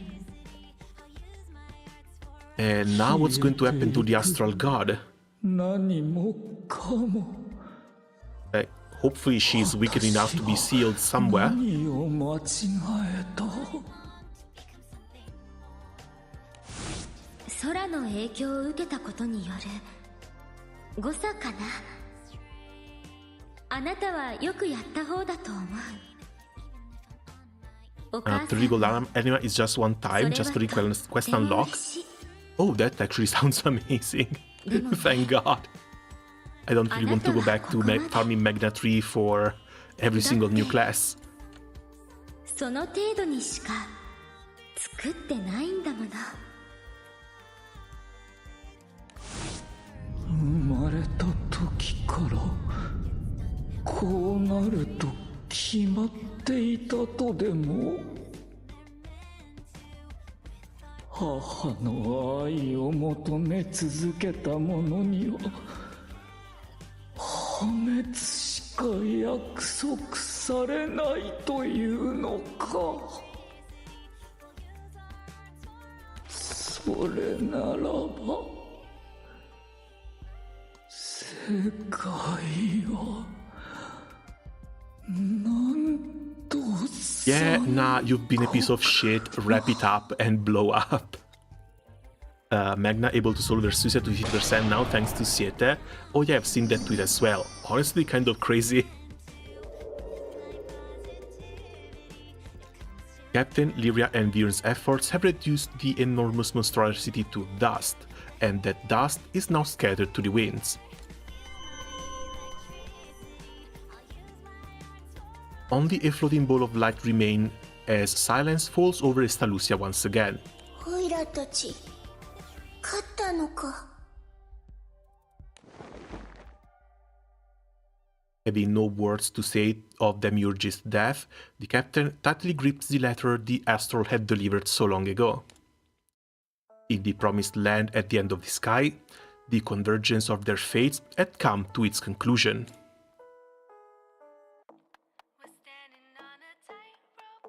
あの光の玉から何かすごく強い力を感じます。あいつが何か残してったのか。じゃあ危ないものだったり。 I think Lyria is going to have to eat that. 厄介な存在ではあるね。団長、ルリア、ビー君、3人とも怪我はないか。カタリナ、それにグランサイファーも。 The captain turns around to see the rest of the crew has caught up to them. グランサイファーは一旦の応急処置は済ませて。I'm 217, still stuck to Magna 2. Wait, at which rank do you unlock Magna 3? 250? 当座問題はないはずだぜ。 But yeah, don't worry, you'll get there eventually. それで Just keep on grinding. Sadly, that's basically the entire game. Just keep on grinding. 結局何なんだこれ。なんか特別なものみてえだけどよ。おそらくは星の神そのもの。星の神の核のようなものだね。じゃあこれをぶっ壊せばようやく。それは無理だろうね。神が不滅の存在である以上、核を壊すことはできない。それこそ星の神がやろうとしたように、青の意志でも使わない限りはね。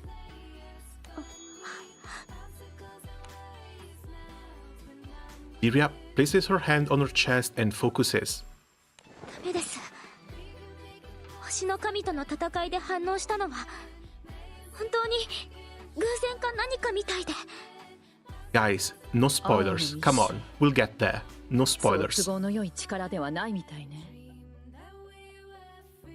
でもこの星の神の核って放っておくわけにもいかないわよね。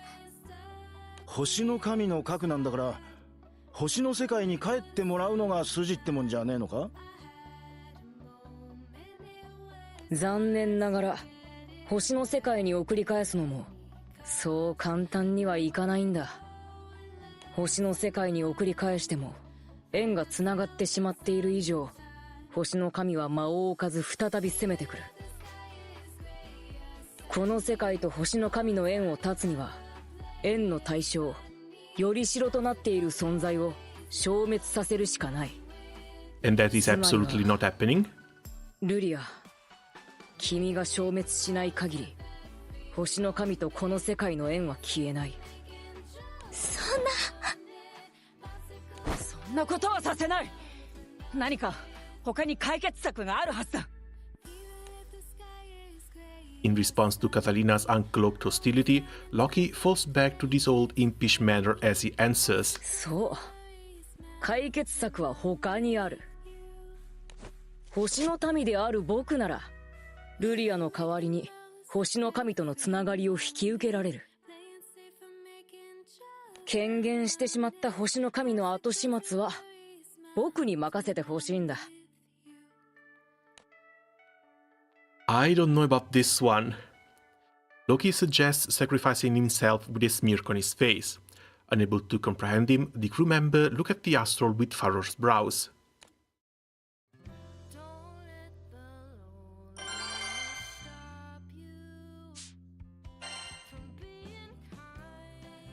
Surely we're not just letting Loki sacrifice himself, even though he's been a bit of an asshole to us in the beginning. まさかまだ何か企んで。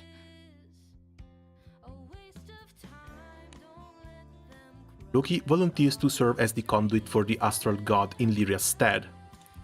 However, this would also mean giving up his own life in order to sever the astral god's connection to the sky realm. 疑うのも無理はないと思うけど。 And who's to say that the astral god cannot recreate that connection eventually? 僕だって一応星の民だからね。それにそもそも他に選択肢はないんじゃないのかい。でもそうしたら今度はロキさんが。そうだね。でも安心してほしいな。最後は自分の力で終わらせるよ。団長さんたちに手を汚させるつもりはない。いや、そういうことじゃなくてよ。お前がそれでいいのかって聞いてんだ。But what about his brother? こいつは随分と変わったらしいな。He's still alive. We could still work towards sealing her away. 目を見りゃわかる。どうも嘘は言ってねえな。ありがとう。でももうお別れだけどね。何か他に方法ないの？ほら、何か物に封印したりとか。っていうか、送り返すだけならよりしろが犠牲になる必要はないんじゃないの？どちらも考えた。でも空に火種は残したくない。これは僕の望みでもあるんだ。決意は固いのね。一体何がそこまであなたを変えたのかしら。それは秘密ってことで少し恥ずかしいからね。Smiling faintly, Loki reaches towards the ball of light, the astral god's very core. But the captain acts first, seizing the orb and clutching it tight. No, won't let you. そうだぜ。せっかくオイラたちもう何も犠牲にしねえって決めたのに。違うよ。違うんだ。これは犠牲じゃない。僕が望んだことだ。これで僕はようやく旅を終えられるんだ。So murmurs Loki, pressing the captain's hand, still clutching the core against his chest.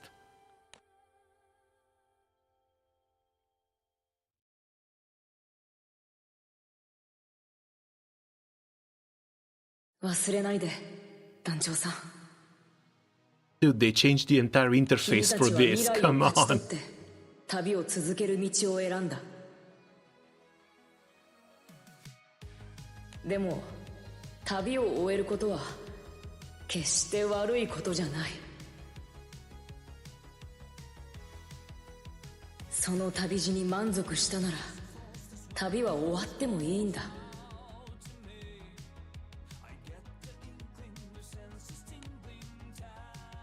だから僕はフェンリルに会いに行く。それが僕の望んでいた旅の終わりだと思うから。And again, all because he was missing his doggo. だからバイバイ団長さん。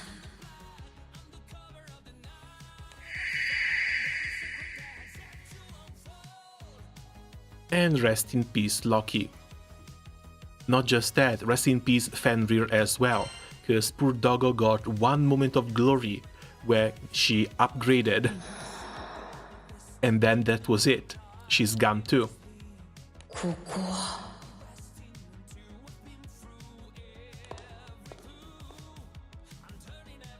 In a boundless tranquil expanse, Loki slowly sets forth. A familiar silhouette soon emerges before his gaze.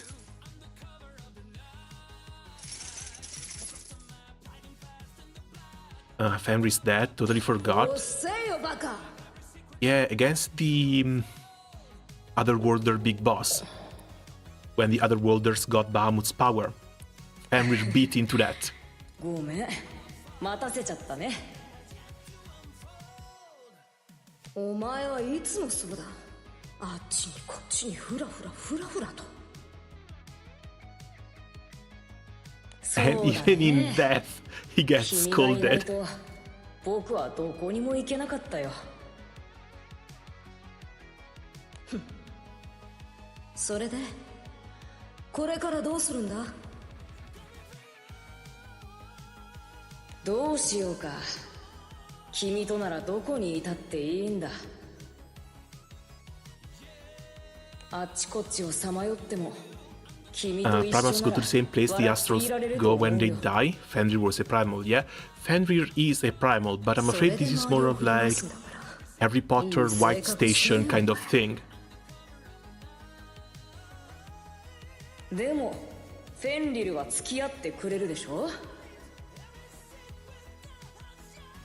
Because again, primal beasts are created by the Astrals. I'm not sure they should have souls rather than just their cores. もう行こうか、フェンリル。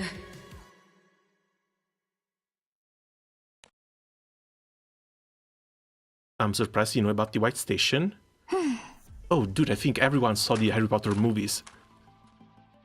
It's not some hidden knowledge.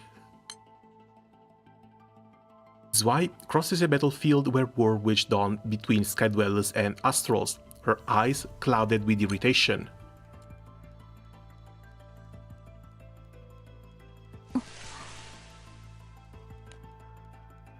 She glances skyward, smiling in wary amusement. そう、ようやくまた会えたんだ。How does she know? 私たちの元団長はほんとめんどくさいんだから。私はどうしようかな。Isn't she just a clone of our kid? How does she know? まあ、いっか。自分が納得できるまでフラフラするのもね。Muttering under her breath, Zwei slowly fades away into the haze of the battlefield. Whether it is a journey or errant roaming, even Zwei herself does not know what lies ahead.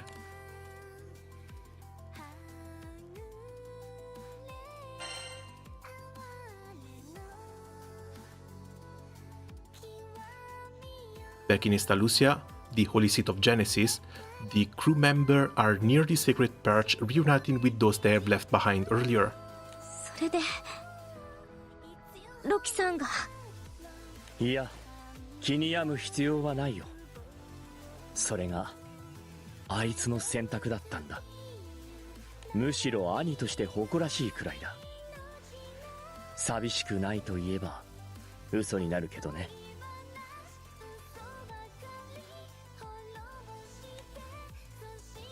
The strange smile on his face speaks volumes about just how true that really is. それで君たちの旅はまだ終わりじゃないはずだ。弟がロキが守った君たちの旅の結末を私にも見せてほしいな。あとは帰るだけっちゃ帰るだけなんだが、そうは問屋が下ろさねえってか。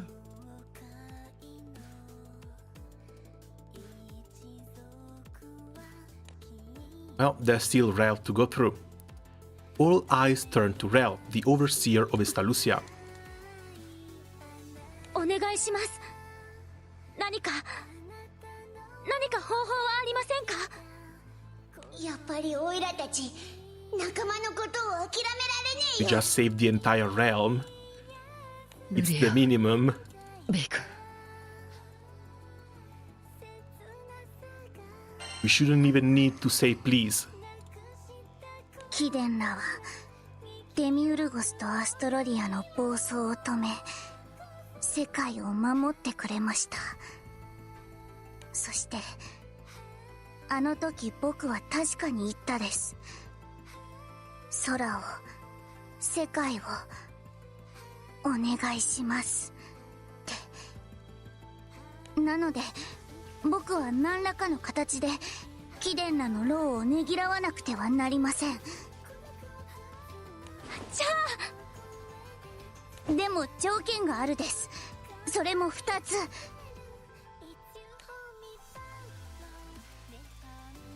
Two slaps on your face, Rel. 厳しい条件ですよ。飲むことができるですか。 It's arbitrary as hell. 即決するですか。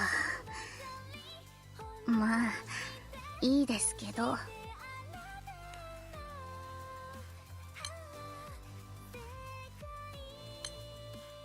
Even with brass fired at the captain's response, Rel continues with a look of relief. 一つ目の条件は力を置いていってもらうことです。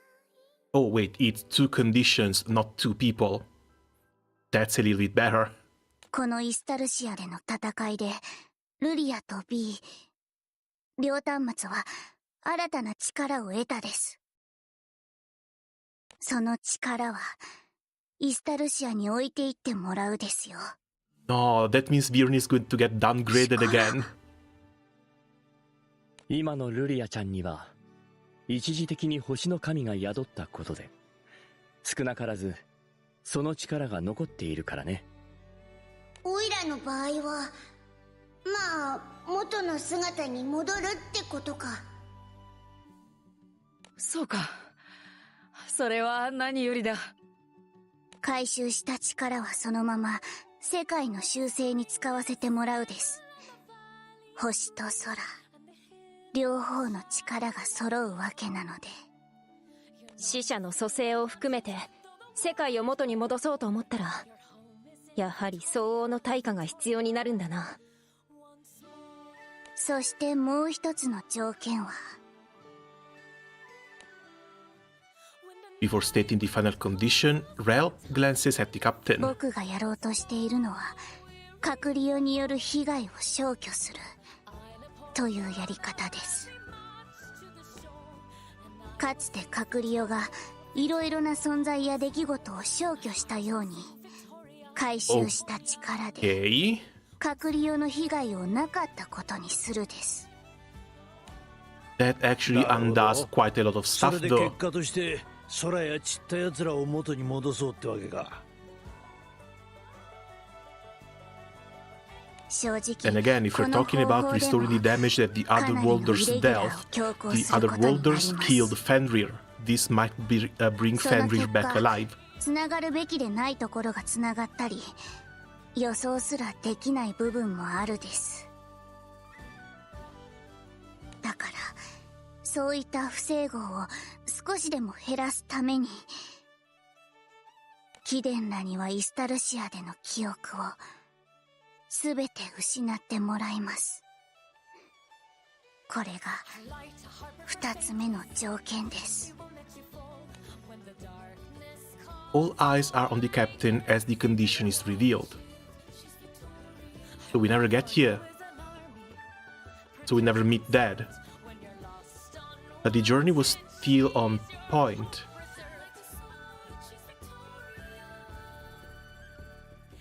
Let's do it. いいの？だってこのイスタルシアでようやくお父さんに会えたんでしょ？長い間旅をしてきて、せっかくゴールにたどり着いたのに。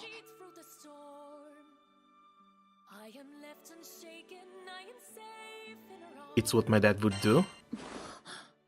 And again, it feels more like a setback than a proper ending. 今なんだかとても懐かしい感じがしたわ。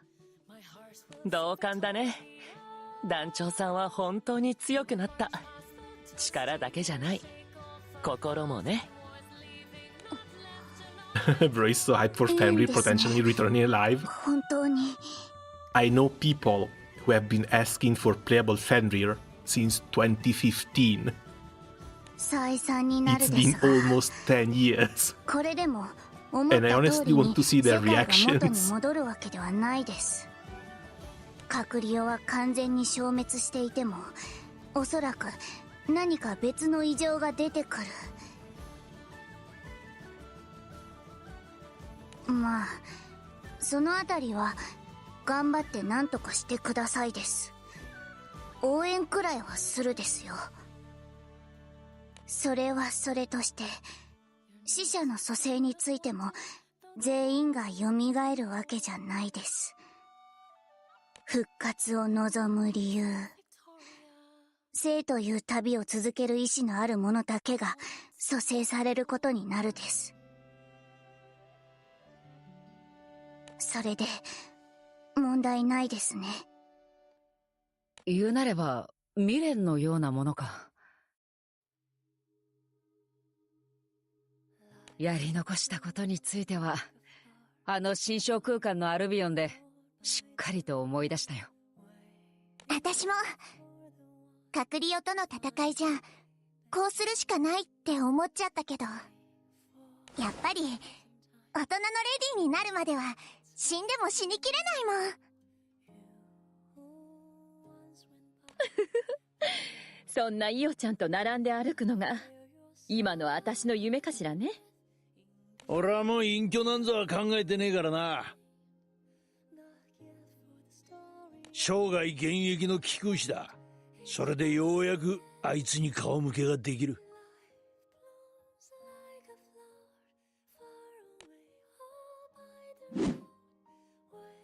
Moved by the resolve, Rel seems to find their own and raises their staff aloft. では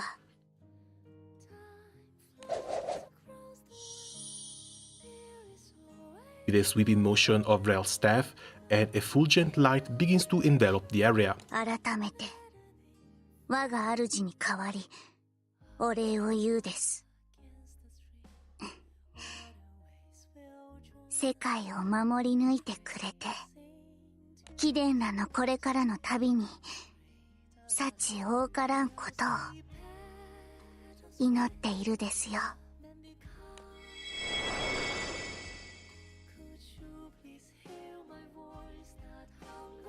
Though the crew's vision is drowned in light, the captain's consciousness does not fade away immediately. いや、どうもです。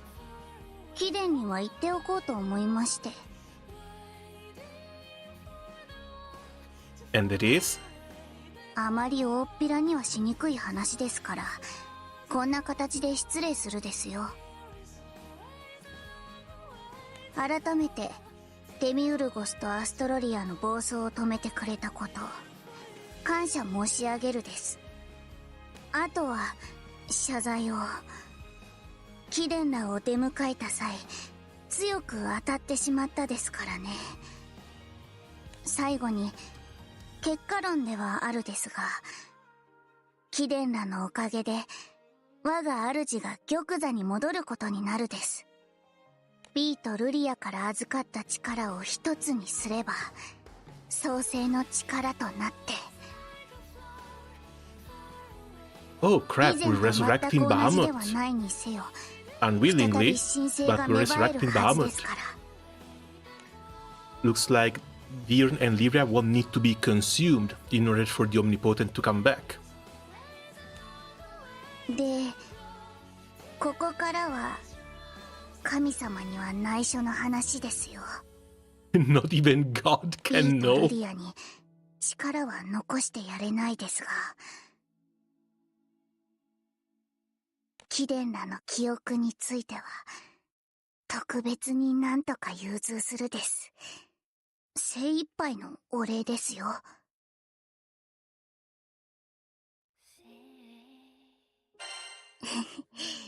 No questions, we just 礼には accept 及ば that. ないですよ。少し無茶をするですから、最後にこうしてお話できてよかったです。Although there is a hint of unease in those words, Rel waves their staff and sends the captain off. もう貴殿らが犠牲を払う必要はないです。もともと僕には貴殿らに渡せるものがないですから。こういう I mean, 形でも at the end of the day, they let us resurrect our friends. That's more than enough. 僕も本望というものです。While seeing the captain off, Rel's form begins dissolving into light, just as the captain had feared. どこまでも旅を続けるですよ。果ての先、さらなる未来を目指して。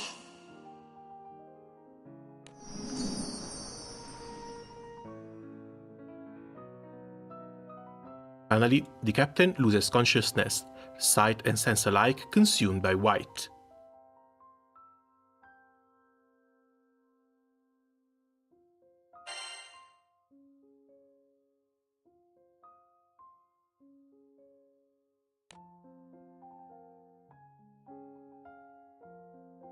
Until the world restoration is complete, the captain lies unconscious within a boundless white expanse. かわいい寝顔。あの頃と全然変わらないね。そうか。さすがに本人は否定すると思うぜ。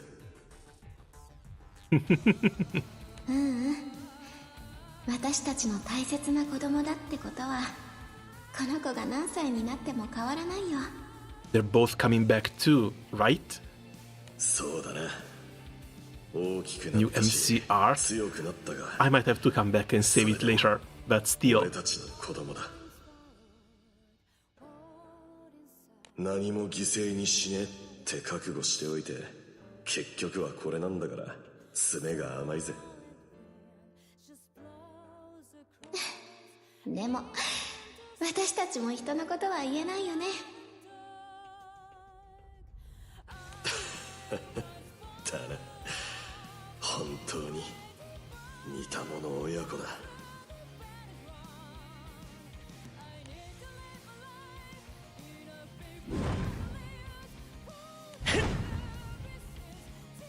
Are we back this far? Back to the Kane arc? だがこちらにもまだ弾はある。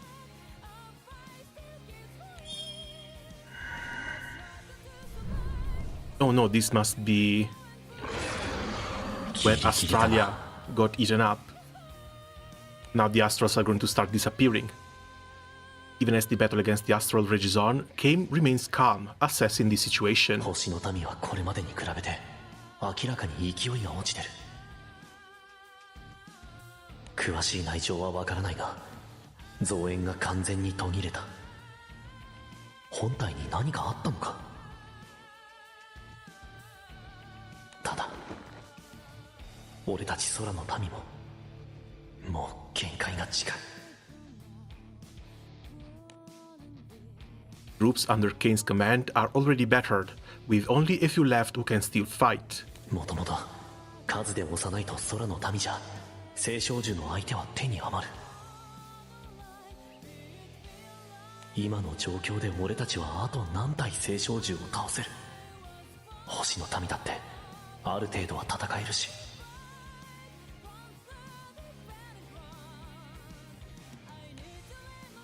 No matter how he adds it up, the Scadwellers are outmatched. The memories of the fallen allies drift through his thoughts. こうなったら残った星の民は最悪。俺が相打ちでも。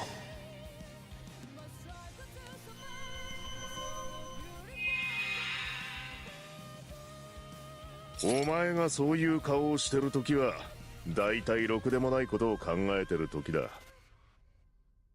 少し下がって休んだろう。ここからは俺たちが相手をしてやる。ラインハルザ、どうしてお前だって。 This was so long ago. I don't remember Renazar dying. That's how long ago it was. 私たちを蘇らせるために頑張ってくれたみたいなんだ。レオネもそうか。 Honestly, kind of feel bad about these characters. They were central to the plot for a while, but then just ended up being forgotten. 団長さんたちの帰る場所を。 I don't think he died, I think he got erased. Alright, because they were messing up with the existence of people. It is plain to see the comrades lost to the war against the other world have returned. これならもう負ける気はしねえな。油断するなよ。お互いにもうあんな思いはごめんだろ。ああ、勝って生き残って全員で団長たちを出迎えようぜ。 Because their arc feels like it was way before the time we got to the King's arc.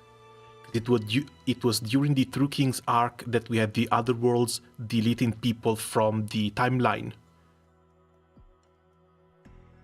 And even when that happened, I can't remember when was the last time we saw this crew. Across the skies, the stalemate between Skydwellers and Astrals finally breaks. Thanks to the crew, Skydwellers gain overwhelming reinforcements and begin to drive the Astrals back.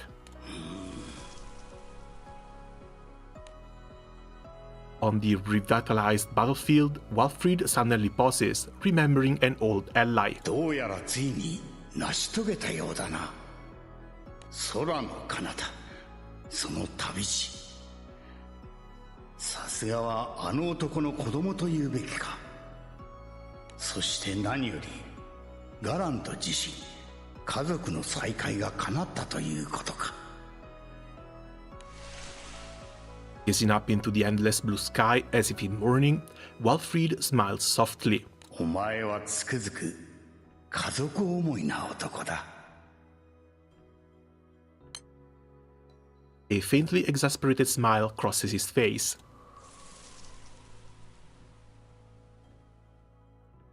It's a familiar expression, one brimming with the same warmth he had in the days he traveled alongside Gallanth.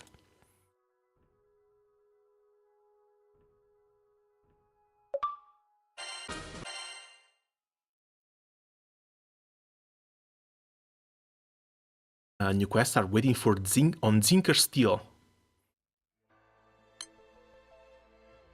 A191 Letters.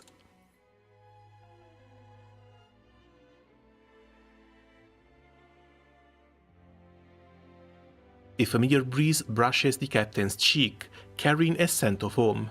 Slowly, the captain opens up both eyes. Where am I? 空だ。オイラたち帰ってきたんだな。There's one left after 191. Yeah, but we have to play through 191 before we get there, don't we? カタリナ、イオちゃん、ホイゲンさん、ロゼッタさんも。ルリア。ようやくだな。ようやく帰ってきたんだ。カクリオと戦ってた時は、まさかこんな形で帰ってこれるとは思ってなかったけど。ま、命あってのものだねってことだな。風が気持ちいいわ。私たち本当に空に帰ってきたのね。Can you reclaim what was lost? Each of the crew members savored the miracle in their own way. しかしグランサイファーの状態はそのままらしいな。Come on! A miracle, and they could even repair the Grand Cipher while sending us back. イスタルシアでもグランサイファーには無理をさせてしまったからね。あれ、そういえば世界を元に戻す代わりにイスタルシアでの記憶は失われるんじゃなかったのか。私も覚えてます。どんな戦いがあったのか。ガラントさんの顔も。Seeing everyone's confusion, the captain shares Rel's final words with the crew. じゃあ記憶を残しておく代わりにレルさんが。 And we're supposed to keep this a secret from God himself. 最初は俺たちのこと真っ向から否定してたくせに。くそー、やっぱり全部が全部悪くは収まらねえってのかよ。Crew falls silent at his last sacrifice until Lyria speaks up. あれ、そのポケットからはみ出してるのお手紙ですよね。一体誰から。 Two letters are indeed poking out of the captain's pockets. The bold handwriting on them is unmistakably from Gallanth. One is addressed to the captain. ああ、やっちゃったですね。 As the price for letting the captain and the others keep their memories, Rel's body is already starting to dissolve into light. The conditions Rel proposed were uncompromising, but rooted in the laws of the world. Once those conditions were banned, once that adherence to the rules was abandoned at someone's whim, a sacrifice was inevitable. 神には劣るものの預言者という存在の Oh, 僕自身 come も on, not ある Rel 程 at 度 the 以上 end. の力の塊ではあるです。 Again, this is something I would not have expected. 記憶を残すだけなら僕一人の犠牲でまあなんとかなるですよね。 Gradually losing physical sensation, Rel lets out a sigh. なんでこんなことしちゃったですかね。神の行いに少し疑問が芽生えてたとはいえ我ながら大胆というか。本物の海行ってみたかったですね。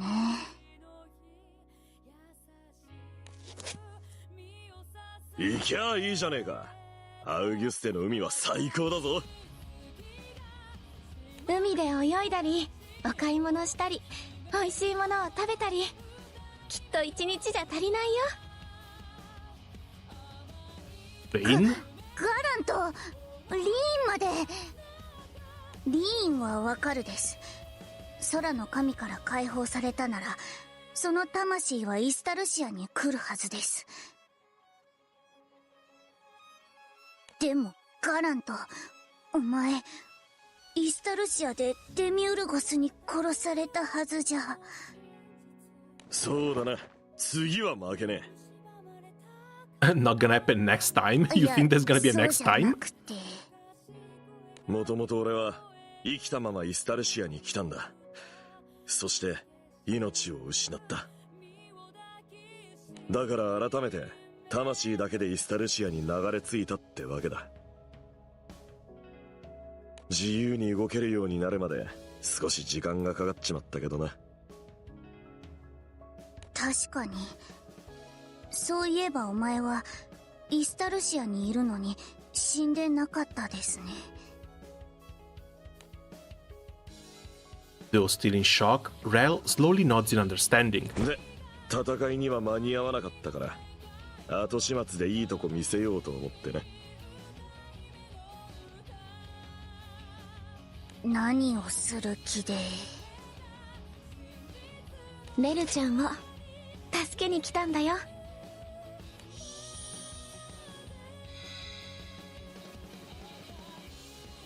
Rain clasps Rel's hand and color flows back into their body, restoring shape and life. 新しく形になる創世の神様に交渉してみようって相談してたんだ。To the new omnipotent escape fever, they've learned nothing. Mom and Dad have learned nothing. 残してもらえないかって。視覚の剥奪、降格って扱いになるけど、それならただの人として空の世界に転生することもできるはずだ。Reeling from shock, Rel takes a moment to reply. なんでそこまでしてくれるですか。イスタルシアでの記憶を残してくれたってことは、親子の思い出をあいつに残してくれたってことだろ。だったら親である俺たちもできることをやらねえとな。Rel is left speechless by how reliable and determined they both are. 最悪、交渉は拳ですることになるかもしれねえが。And of course, Galeb ready to punch God in the face again. 創世神だろうが、絶対に負けやしねえよ。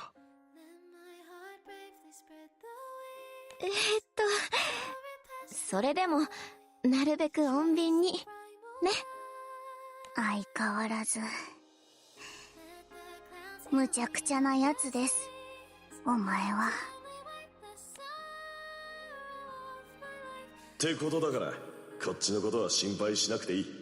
うまいことやっておくさ。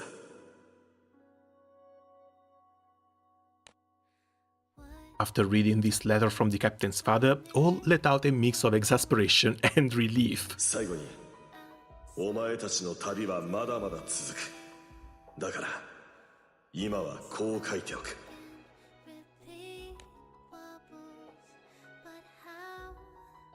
いつかまた、イスタルシアで。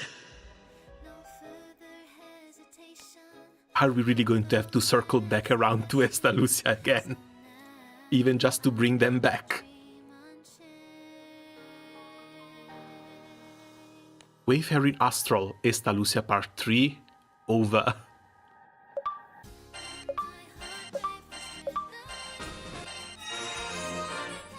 Oh, Awakening level 10, I forgot about this one.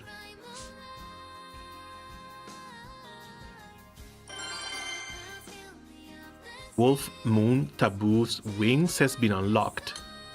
It's just one chapter, so this has to be the bridge between the Estalucia arc and whatever comes up next.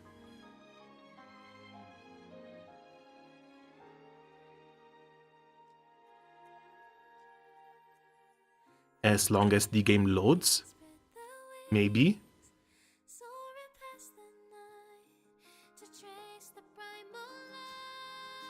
Hello?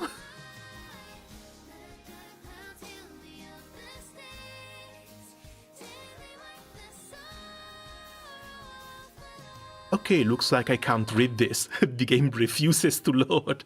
この手紙を俺に? Upon departing Estalucia, the captain had received 2 letters from Gallanth. One letter was addressed to the captain, while the other is being delivered by the captain to its intended recipient. そうか。あの男から。If the Eternals are a reality in the main story quest that we went through, where the hell were they? Right? They're supposed to be balancing the skies. Where the hell were they? I always thought that the Eternals were a thing of their own, like another timeline, just for themselves. And I know I'm going to repeat myself, but where the hell were they?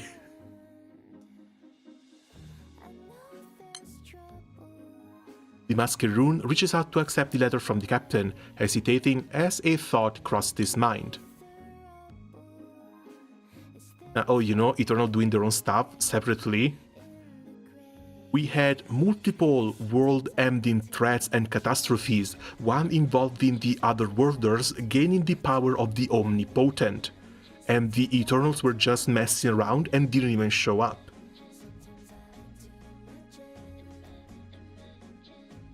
This may be pissing me off a bit more than I wanted to, but still.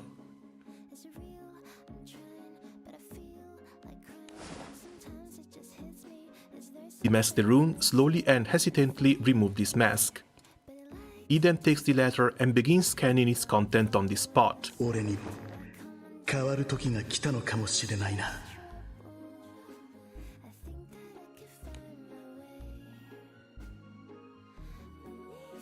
That night, on an island illuminated by moonlight, a strange-looking man stands alone.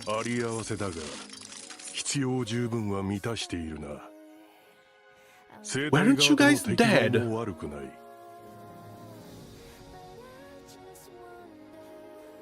Oh, right.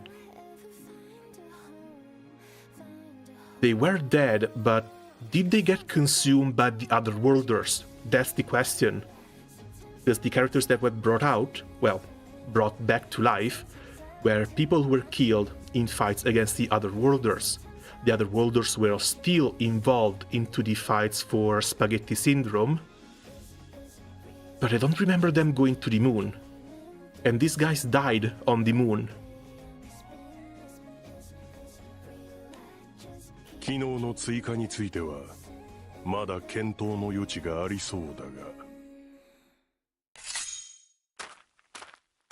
Suddenly, the man senses a disturbance in the air and moves to a nearby bluff to scan the horizon. Now that's a surprise. Pushing aside the sea of cloud, it slowly emerges as if to declare its existence to all.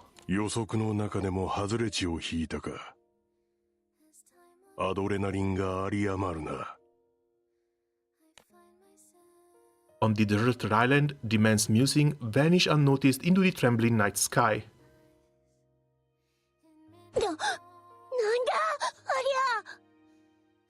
We're going back to the Automa gods? The next morning, after taking off from Zingerskill, the crew is met with an impossible sight.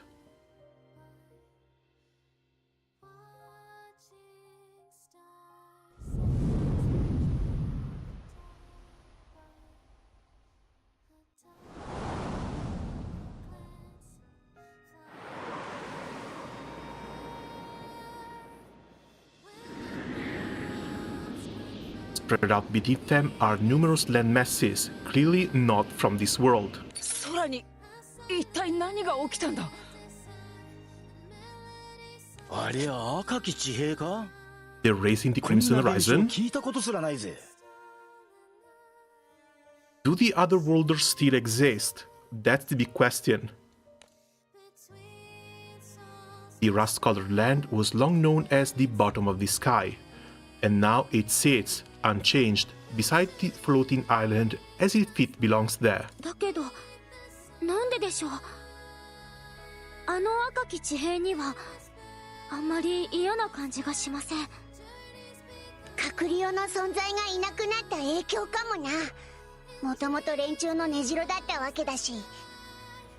けどそうすると、今あそこには一体何があるんだ？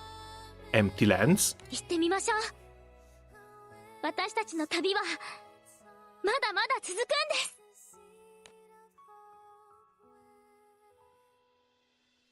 隔離用を廃し、イスタルシアを正しく機能させ、空はあるべき姿を取り戻した。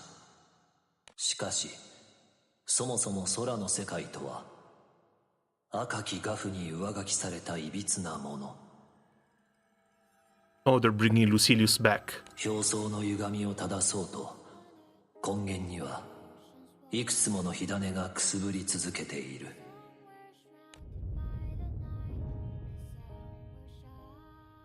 後に大不浄と呼ばれるその現象や招かれざる災いもまた多くの火種の一つに過ぎない。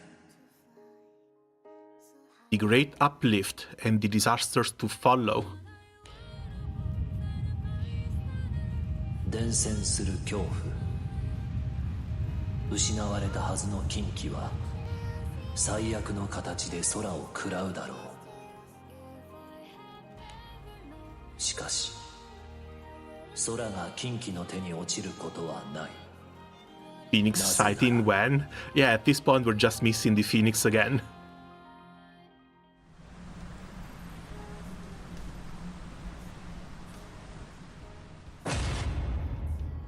私の羽は空に終末をもたらすためにあるのだから。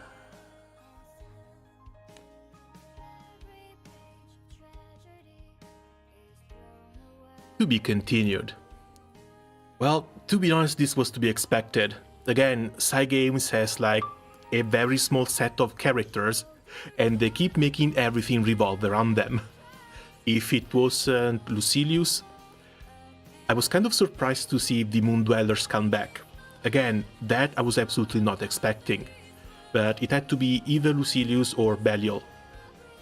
Those are the characters that they have. I was very surprised to see 6, because, again, this is supposed to be the main story quest. We've never seen the Eternals in here.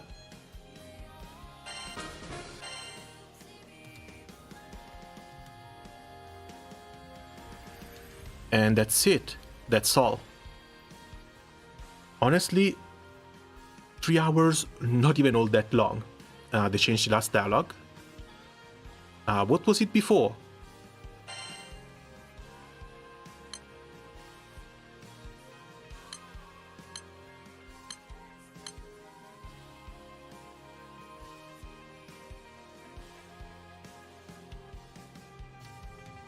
Lucilius was supposed to say, "My wings will bring ruin to this world." Yeah, looks like they did change it. Wings exist in order to bring to the sky.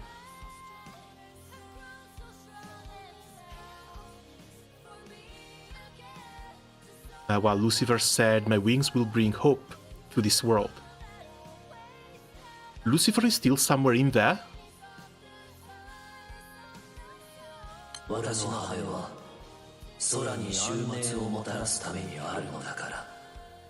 Yeah, there is a change in the voice lines.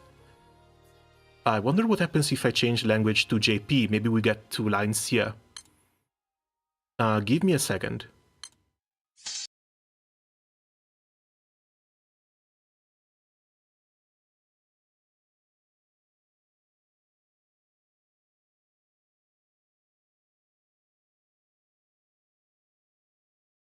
It's Rage of Bahamut, Lucifer. Oh god, it has to load everything again.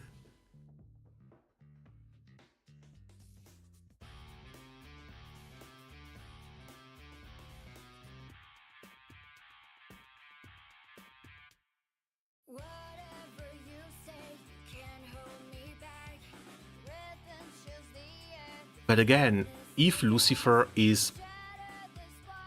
No, Lucifer had to be part of this, otherwise there wouldn't be an Estalucia. But god, the timelines are so messed up. Because if the main story quest has Lucifer, Lucilius and all the angels, that means Sandalphon has to exist in here. If Sandalphon exists in here, it means that the wedges of the sky have to exist in here, as well as... what's the other names? Everyone related to those storylines. which makes things even weirder when it comes to the fact that we basically have to go through the entire journey alone.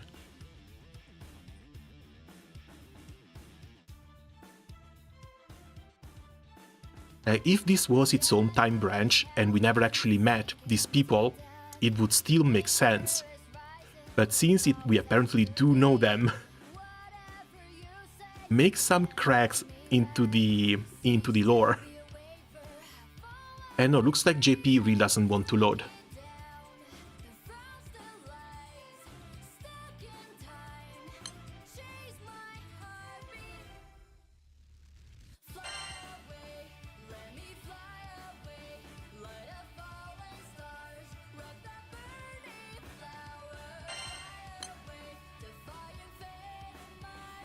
Maybe that's the consequences, timelines merging. Maybe. Again, they haven't talked about the timelines ever since we had our encounters with the Other Worlders. The end of the Other Worlders arc. Kind of weird, because Ani 11 is supposed to be what makes the Sky Blue timeline, right? I don't know. Honestly, looking at how badly they've been managing the Fallen Knights events, I was kind of hoping they would finally do something with them and dedicate an anniversary to the Fallen Knights. 4 Knights of a Fallen Land. Because the entire storyline basically turned into a carousel the moment they introduced Team Chikadi. Every single event is just Arthur is the most important character, that's the key to everything. And there's a cabal underground that's preparing something big to make the entire region fall and gain power. And it's the same concept, the same storyline, event after event after event, and it's been like 4 years, 5 years at this point.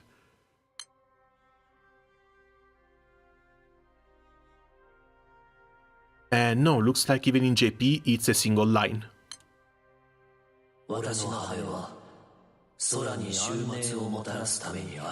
So yeah, they may have changed this between yesterday and today. Honestly, wouldn't know about picking back up the What Makes the Sky Blue storyline, especially now. But they may strike while the iron is hot. Oh, the voice line is still the same, yeah. I was talking about the text line. I want to see if the text had 2 different lines in it.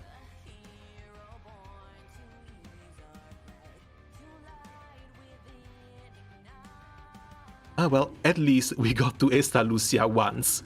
Now we're just going to have to protect the skies from Lucilius again. We managed once already, and this time, at least, we're going to have the Eternals on our side as well. Right? As well as the 6 dragons. Right? Surely they're not just going to write them out of the events going forward. Well, we'll see. All I can hope at this point is that the next main story quest is not going to be coming out like a year to a year and a half from now. Ray is out there now, probably next Grand. Not too sure about that. That's going to depend on what sort of powers, if any, Rel managed to keep with them. Next summer event featuring Rel and featuring absolutely nothing. She's plain as a board. She's not even going to get a swimsuit. GBF team will pull their version of Araki Forget. I'm afraid I don't follow that one.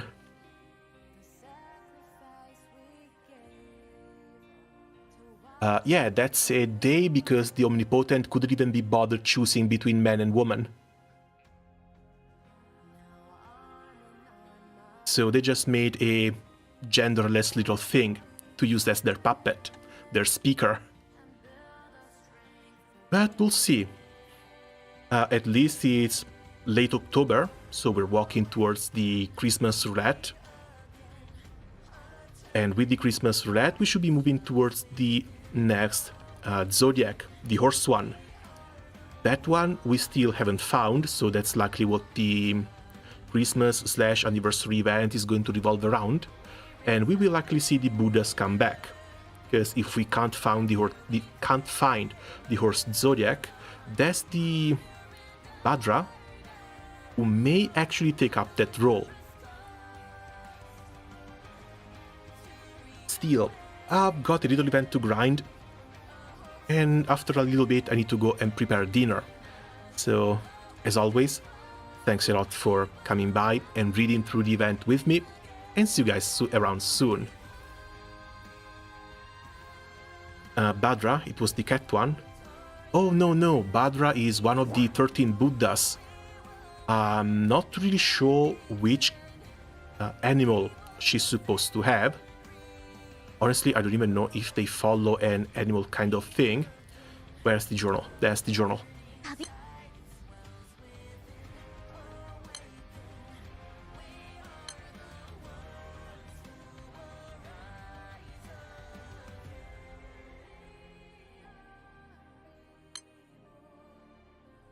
Surely we...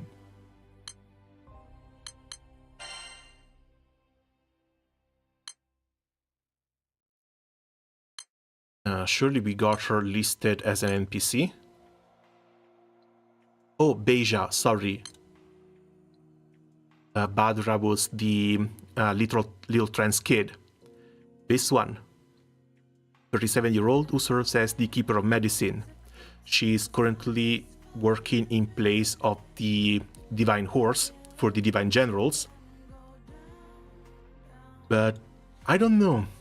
If we find the proper Divine Horse, the Divine Horse is going to get a character release, of course.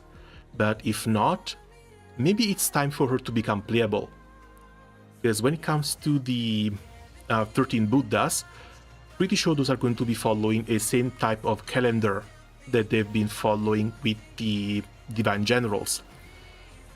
But I have no idea how the Indian calendar works, if they're based on Indian religion. So when it comes to Badra, we might have to wait 1, 2, 5 years before her proper release.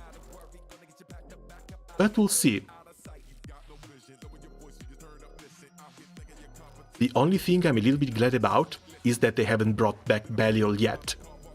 Belial, they're keeping it locked behind the Sariel storyline. And fingers crossed, it's going to stay as far from the game as possible for as long as possible. Okay, now I really need to go though. Belial's in Shadowverse Wars Beyond. Yeah, banished. Banished from Granblue Fantasy. Anything but the actual gacha game. Alright, for real this time. Thanks a lot for coming by and reading through this story with me. Have a nice dinner, and see you guys around soon. Ciao!